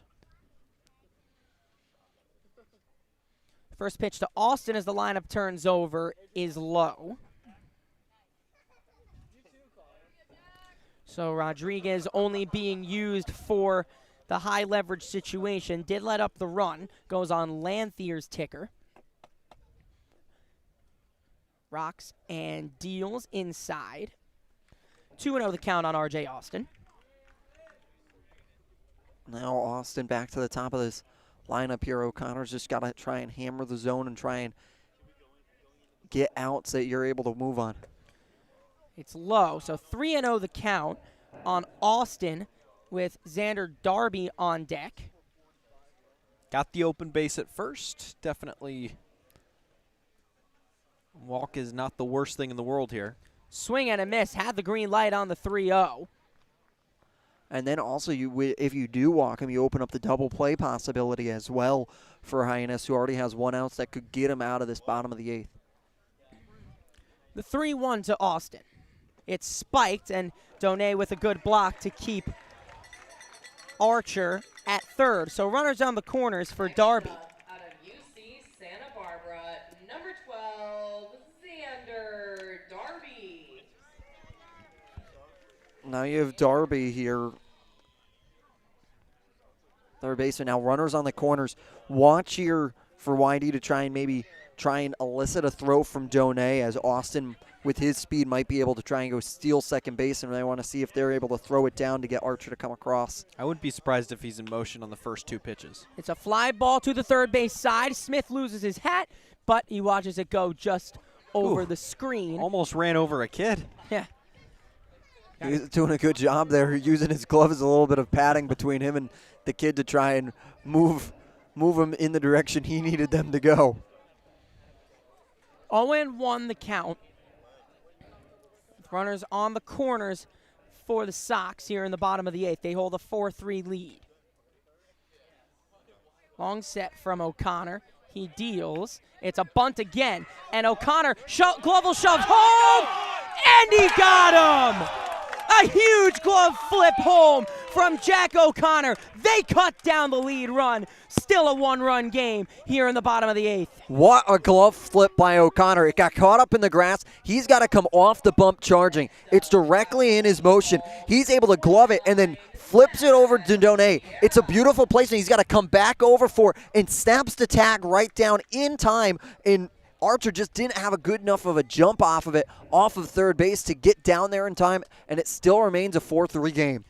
a huge out, and that's how you do it if you're Jack O'Connor. So 2 away, runners on first and second for Vieira as Darby reaches on the fielder's choice. And a massive uproar from the Harbor Hawks contingent out here. Followed us all the way out to YD. 0-1. Misses 1-1 the count. As Enzo Apodaca is due up next in place of Hunter Hines, who went 0 for 4 today, but a ground out produced an RBI. They'll check back at second on Austin. O'Connor stepping off there just to make sure you keep a close eye on Austin. We saw his speed. They might try and work a double steal here as well, even with 2 outs. 0-1 is slapped up the middle. It's a base hit as Austin will round third. The throw home is cut off, and Austin will score. It's an RBI single for Vieira, and the run after all that will score, and it's a 5-3 Red Sox lead. Yeah, you had Austin with his speed. He was going home the entire way. There wasn't even a question about it in that spot. So that brings up Apodaca. So O'Connor can't get the final out, and the deficit now back to 2. First pitch upstairs.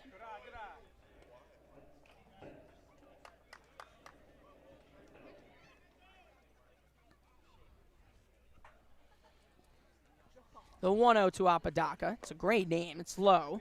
2-0 the count.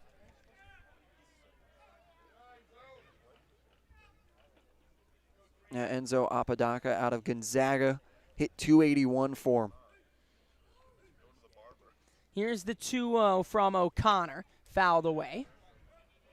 So far since getting on Cape Cod, has batted .312 with 5 RBIs. That's not a small sample size either. That's 15 for 48. The 2-1 is fouled into the screen. 2-2 the count. And now with big spot here for YD to try and tack on more. Still feels within reach for the Harbor Hawks right now as Red Sox only lead by 2. 2 balls, 2 strikes, 2 outs, 2 on here in the bottom of the 8th. Fouled into the screen again. Just now an RBI single from Max Vieira to tack on another potential insurance run. The score is 5-3 from Red Wilson Field. Wilson a strike away from keeping this a 2-run deficit and sending the Hawks down into the 9th, down just 2. The pitch is a curveball way out in front was Apodaca, but he just got a piece. Huge battle brewing here. A great battle here. 2-2 the count on Enzo Apodaca. O'Connor's 2-2 is a soft fister, and it's caught by Smith.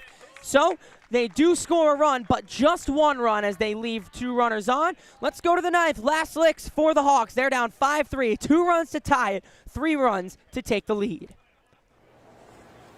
Diet Coke? Were you my mom? You should be so lucky, because you know what moms do? Well, I suppose we should start with the whole giving you life thing. It seems like that should be enough. No? Okay. What about her ability to send shockwaves through the neighborhood without saying a word? Or whip up a ridiculous handmade costume that you forgot to tell her about? Not to make you happy, but because she had a reputation to uphold. She invented rideshare, called it carpool, and did it for free. She didn't need those dating apps either. You copied her jeans, her spin, her shoes, her scrunchie, and whether you realize it or not, her music. Why not? Oh, and she can win any argument in 4 words. Because I said so. Everything you're trying to do, she's already done it, did it better, and she did it with a Diet Coke in her hand. So, drink what your mama gave you.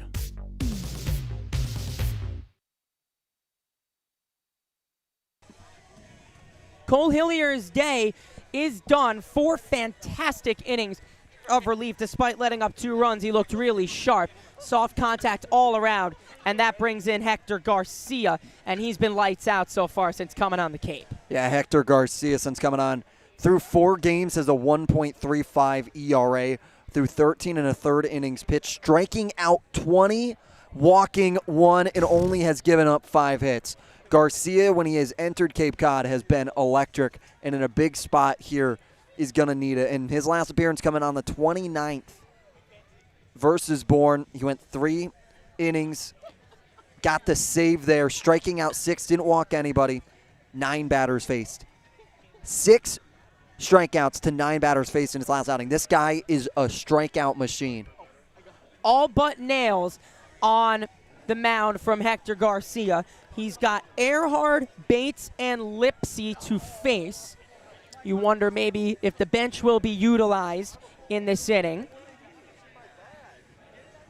As of what it looks right now, it will stay with Earhart and Bates. Once again, got to look for 2, though. Coach Eric Beatty has set the standard of, if I'm going to use pinch hitters and pinch runners, it's going to be in the final 2 innings of the game. He doesn't really touch the bench until then.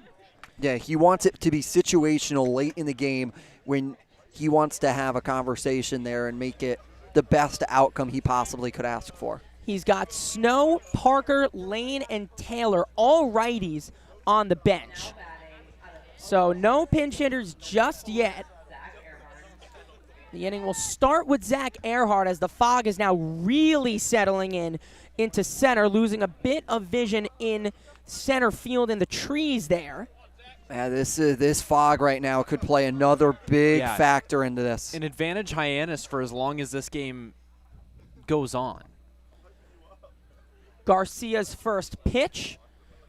Herky-jerky delivery fires in for strike 1. It's amazing how fast it rolls in. Yeah. At the end of last inning, it wasn't even here, and now. One moment you look down and you can see every detail within the green of the trees in center field, and you look up 1 minute later and it's all fog. 0-1 bounced in the dirt by Garcia. 1-1 the count on Zach Earhart. 0 for 3 on the day so far.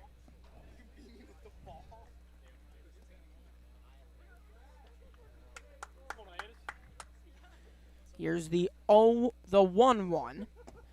Earhart takes low. 2-1 the count on the Oklahoma State Cowboy. Earhart's a guy that we've talked about who's come into his own over the last couple of games. Right now batting 147 on the summer. Swing and a miss at the 2-1. Tipped it into the glove of King. That fastball has a lot of life on it. It's coming in hot. 2-2 the count on Earhart. Leads off this top of the 9th inning from Red Wilson Field in the hopes of getting the Harbor Hawks back to 2 runs down. The 2-2 from Garcia tipped into the screen. He's on it. Jacob Irons, Mickey Doolittle, Michael Kirsting with you from Red Wilson Field on the Harbor Hawks Baseball Network. Yeah, on it there trying to once again work a lengthy at-bat here. Garcia sets and deals, tipped again as he was out in front on the off speed, but staved it off and will do it again. Yeah, and the key this inning is going to be getting just 1 runner on base. Just get 1 hit away, 1 swing away. Still feels within reach for Hyannis here in the top of the 9th. Here's the 2-2 to Earhart. He leaves it low, and the count is worked full. Stone cold take there from Earhart. And he's seeing him really well right now. Yeah, this is a big battle here. This sets up for the rest of this top half of the 9th. Ethan Bates awaits on deck. 8th pitch of the at-bat coming up. He's worked the count full. And here is the payoff as a hush falls over the park. He swings foul again. How about one more time? Great quality at-bat again. Earhart battling right now. And once again, if it is close enough, he's doing a good job of playing protector in the zone. Earhart digs back in. Big at bat here in the top of the ninth.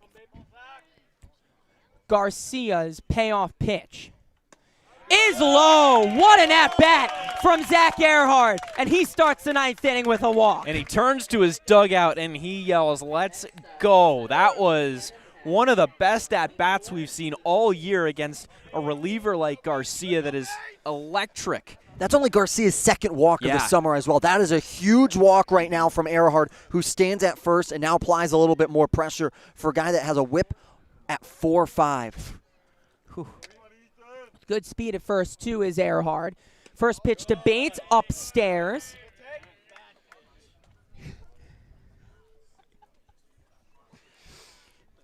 Count is 1-0 on Bates out of Louisiana Tech.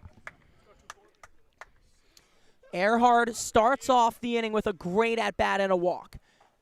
1-0 missed, but no, strike one. Boy. Looked outside, but 1-1 is the count on Bates. Got a little bit of precautionary action down in the YD bullpen, down that left field line. Garcia's 1-1 is blocked low. Earhart stays put, 2-1 the count. This is now going to elicit a conversation to come out of the dugout here, as this is a big spot. Here is they're going to call in the entire infield to have a conversation. Still nobody away here in the top of the ninth. This is a big spot, and YD knows it. They're calling the Hawks as Hector Garcia is being talked to on the mound here. So Earhart with a leadoff walk, and now Garcia behind on Ethan Bates, 2-1. Worth noting that Bates in the box, Trey Lipsy, and then Gazdar are the next three up. After him, it'll be Nick Mitchell. So 3 of the next 4 batters are lefties, Gazdar being the lone righty. So the at-bats are going in favor of Hyannis right now in terms of matchups. And this spot, just got to hold true to yourself. Stay within yourself if you're Bates. Here's the 2-1. Swing and a miss. So whatever the pitching coach told him is on display right there. Some real life on that fastball, tailed away from Bates. And the count is now 2-2. With Trey Lipsy awaiting on deck.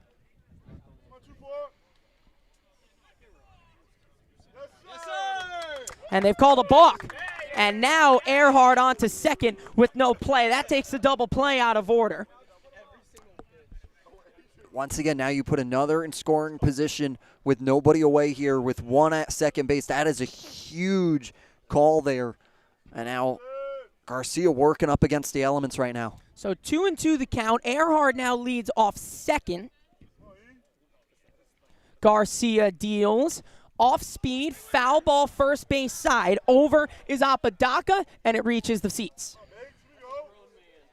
And another good at-bat brewing here for Hyannis. Bates is continuing to foul off some pitches.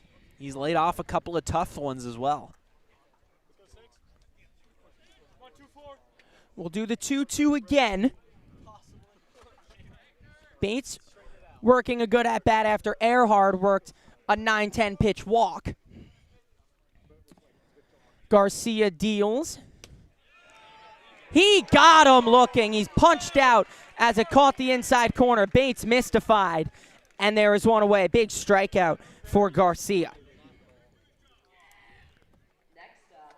Now does a good job as Lipsy now needs to come on here with a runner over at second base. And if you're Hyannis, you can be angry about the call. That's your right, but you need to refocus and continue to take good swings. Lipsy has done exactly that today. Hit a deep fly ball to center and then singled. Takes the first pitch low, kept in front by King. Lipsy was not fooled at all by that pitch. Either he was taken all the way or he just saw that right out of the hand. 1-0 the count on Trey, with Earhart leading off second. Lipsy is the tying run in the box. Here's Garcia's 1-0. It's a fly ball, short, and it dunks in for a base hit. Rounding third is Earhart. He will score without a throw. It's an RBI single for Lipsy. He is the tying run on first base now, and John Gazdar steps up to the plate, representing the go-ahead run. That was a heck of an at-bat from Trey Lipsy, who just dumped that one into left center field. He's seen the ball really, really well today. Yeah, really well. We talked about his BP. It was one of his strongest of the season so far. Does a great job now. 2 singles on his name and able to get in now a big RBI right now. And it's the new guy, John. The 1-run game now for John. Lipsy leads off first in front of Gazdar, 1-0. Worth noting he's hit into 2 double plays today, 6-4-3, and then hit it hard at second base today, and Bates was stranded off second. So one of them not fully forced. And Trey Lipsy, a guy with a lot of speed over at first. Nick Mitchell, the leadoff hitter in the order on deck. The 1-0 is fouled away, 1-1 the count on Gazdar. Now with Lipsy here, you have to wonder if they want to take the risk to try and send him over to second base on a stolen bag if he can get a good enough jump, especially on the righty. And off of King, a guy that's really, really hard to run on. Garcia's 1-1 in the dirt again. John has a 2-1 count on him. Garcia doesn't look like he's fooling anybody. He's got really, really good stuff, but Hyannis seems to be able to see it right now. They're starting to motion up over to the bullpen a little bit more heavily. The dugout is for YD. Oh, and as the fog runs in here, King's going to make a trip out to the mound. Was about to say that there is some real fog congregating out towards right center now, as center field still has some there. Left field has a decent amount, but the most is out in right center. And I think this is going to do it for Garcia, is they're going to bring out the field manager. Wow. And they are going to go to the bullpen in the middle of the at-bat. And they're not going to rush through this. No. They're going to take their sweet time doing this, and the fog playing a huge factor in this one, and perhaps some gamesmanship here from YD. And we'll tell you about the new Sox pitcher after this. That chip on the shoulder, that started at a very, very young age. People's expectations are, they're cool, they're fun, but mine are bigger.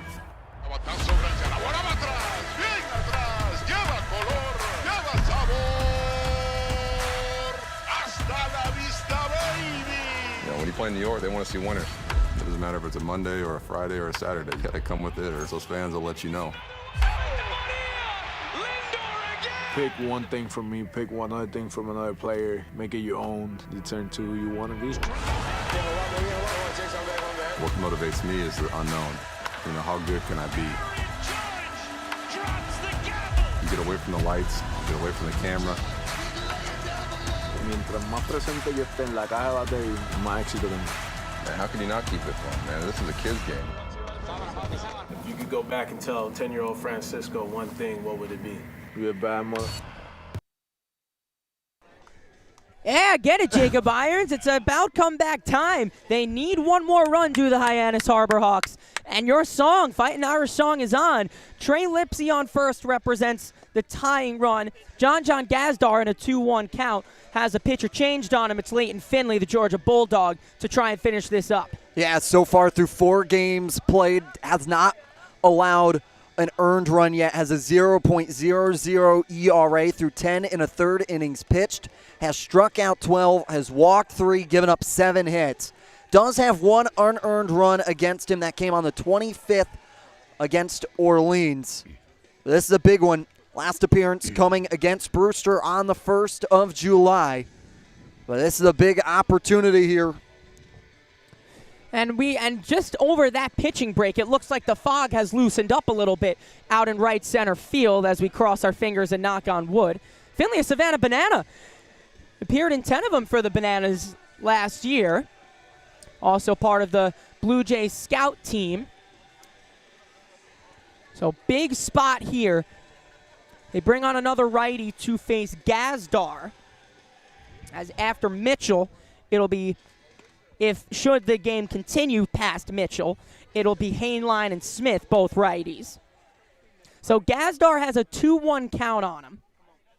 Trey Lipsy stands off first, representing the tying run. And something big with Finley is that he's 6'5", so he's got a lot of length to his motion, and he almost feels like he cuts the length from the mound to home plate in half with how much he can reach out. The 2-1 tipped into the screen, so 1 pitch, 1 strike. Count is now to 2-2 on John John. He was on it. He timed it up perfectly, just got a little bit under it. Mike, we've talked about anything in the air is going to be tricky. You just got to make solid contact and get it there. 2-2 the count on John John Gazdar, with Lipsy leading off first. The pitch is tapped third base side, foul. We'll do it again. And this fog thickening once again. Yep. And now it's to all fields. Just a moment ago, it was just right center, but now straight across from left to right. It's pretty thick. If you can pop one up, you almost want to right now. If you put it up there, it's going to be a tough spot and a tough track, but you got to get there. Really thickening out in right center again. And if you're Finley, maybe keep those pitches low. 2-2. Upstairs, and it hit him. And Gazdar plunked. Are they saying it hit the bat? I think they are. It clearly hit his hand, but it could very well have hit the knob as well. And he sure feels it on his hand. But they'll say that it hits the knob, and he's got to get back in there. So close to working himself on base and bringing Mitchell up with runners on first and second. Big 2-2 here. Got to fight it off. So Finley gets away with one. Here's his next 2-2. He swings and fouls it again. It was high, but Gazdar right on it again, and he's feeling the energy from the crowd to our right. Elevated a fastball there. He went up and got it, but got under it, fouled it straight back again. Another great battle here from the Harbor Hawks. 8th pitch coming of this at-bat here. Each player from each team on the top step of the dugout. 2-2. It's low. He gives a nod of approval. The Harbor Hawks fans to our right love it. He's worked the count full. That was a perfect put-away pitch right there, and he just spat on it. And Alfag is left right now out of the outfield. It's pretty clear out there for the time being. Here's Finley's payoff. There goes Lipsy, and it's fouled away. This is a really strong quality AB here. This is now going to be the 10th pitch now coming from Finley on the reset. Both teams up on the rail in their dugouts, paying full attention to this great battle. Gazdar at the dish. We'll see if Lipsy goes. He doesn't. The pitch is low. What an at-bat from John John Gazdar. Now first and second, one man out. That brings up the top of the order in Mitchell. That brings it up, and once we talked about, that is a 10-pitch at-bat Gazdar worked. That is about as quality of an AB, and you saw fouling off pitches, and that was not for the slightest of that. Those pitches are going all over the place. He is fouling them off because they're in the zone, and understanding that he can't get a pitch that he likes there, keeps fouling them off to keep his at-bat alive. And he had to face 2 different pitchers throughout the same at-bat. That brings up Mitchell, righty v lefty. First pitch is low. 1-0 the count. Harbor Hawks face a 1-run deficit, first and second, with the top of the order now up in Mitchell. Mitchell has scored 3 times today. He's reached in all 4 of his appearances, once on an error. He's 3 for 4.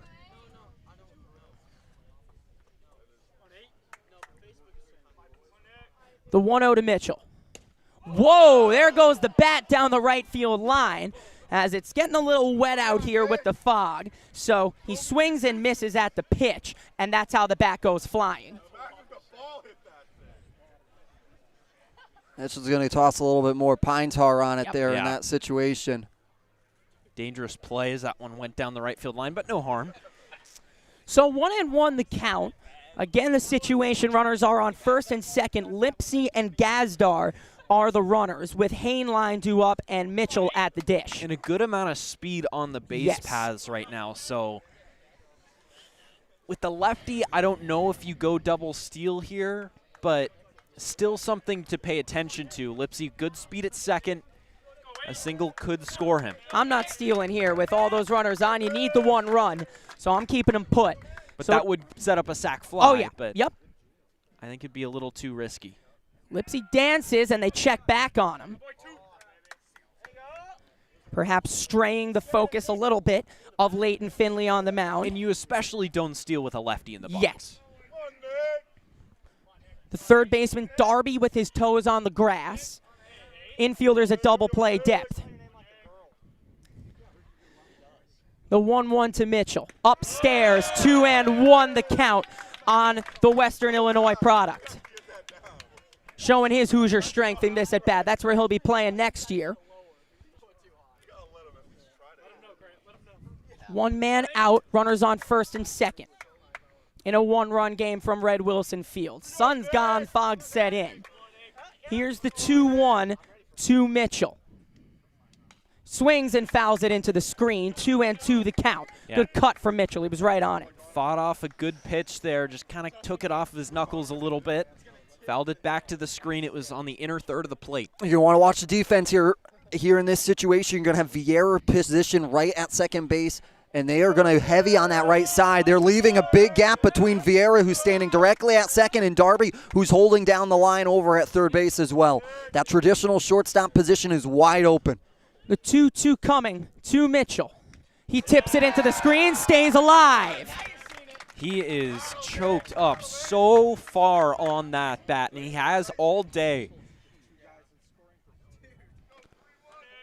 The tying run at second is Lipsy. Good speed.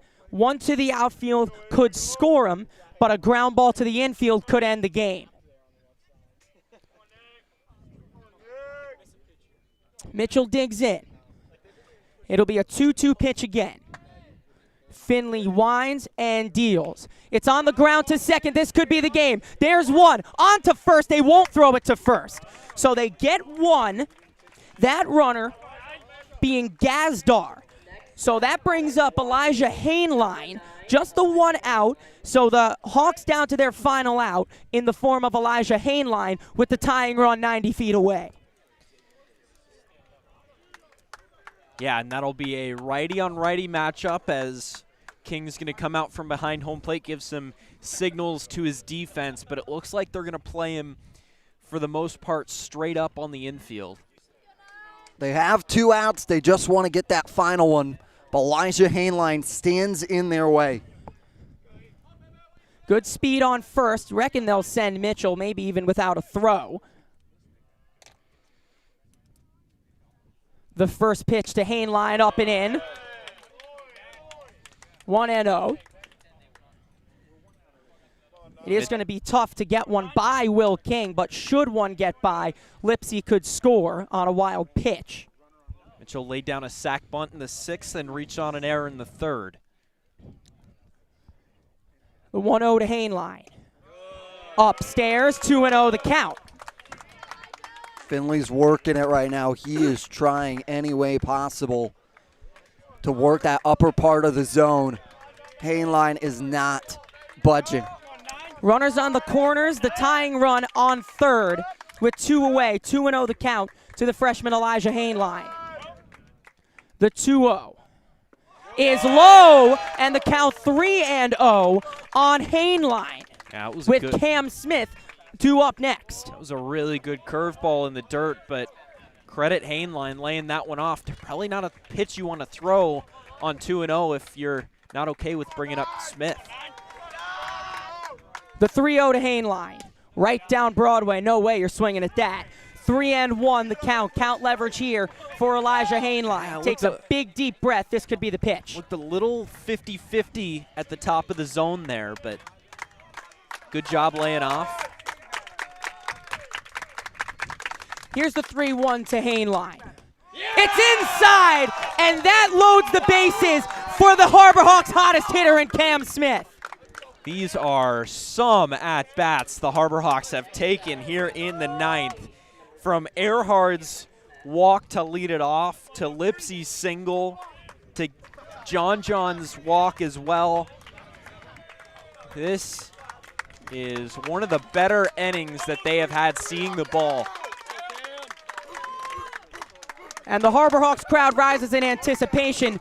The bases are loaded, and Cam Smith, the hottest hitter of the Harbor Hawks, is in the box. This is the game right here. The first pitch to Smith is a fly ball, right center field, ranging over, settling under it, and making the play is Gleed to end the game. And the Harbor Hawks fall 5-4.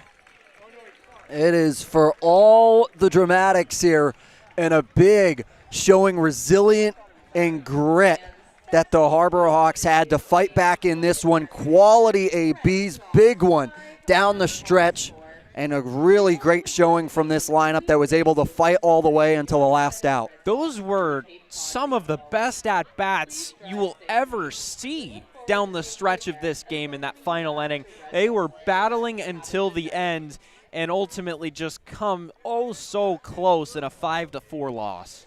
Well, what a battle from the Hawks, but they fall just short, maybe about 10 feet short from taking the lead on one swing by Cam Smith.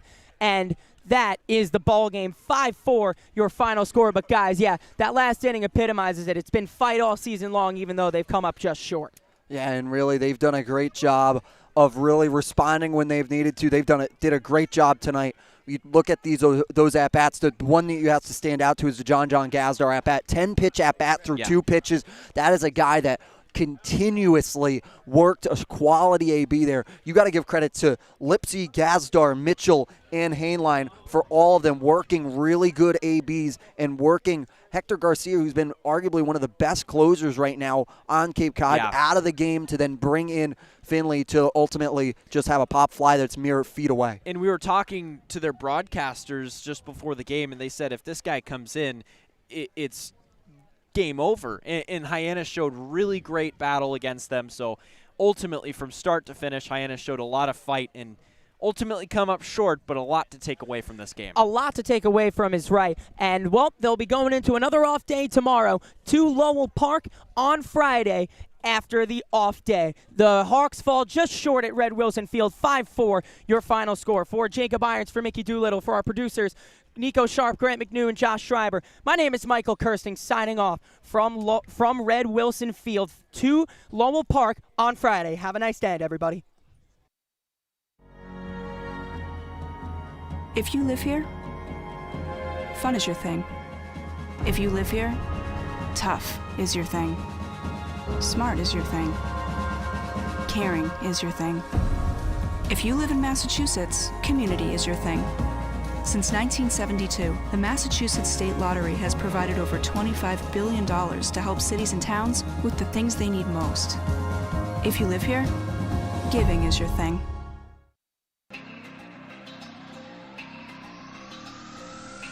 My family earns respect. My family clears bases.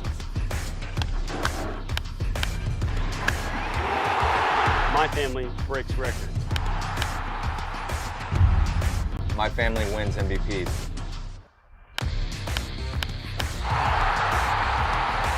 My family gives everything. My family makes history. My family wins championships. There's no family. There's no family. There's no family. There's no family like my family. Join the fam. Join the fam. Join the fam.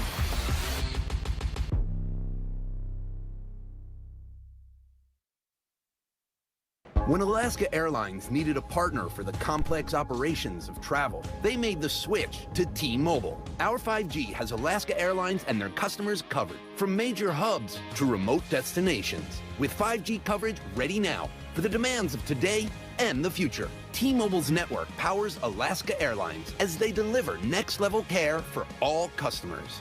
5G ready now. That's how unconventional thinking is better for business.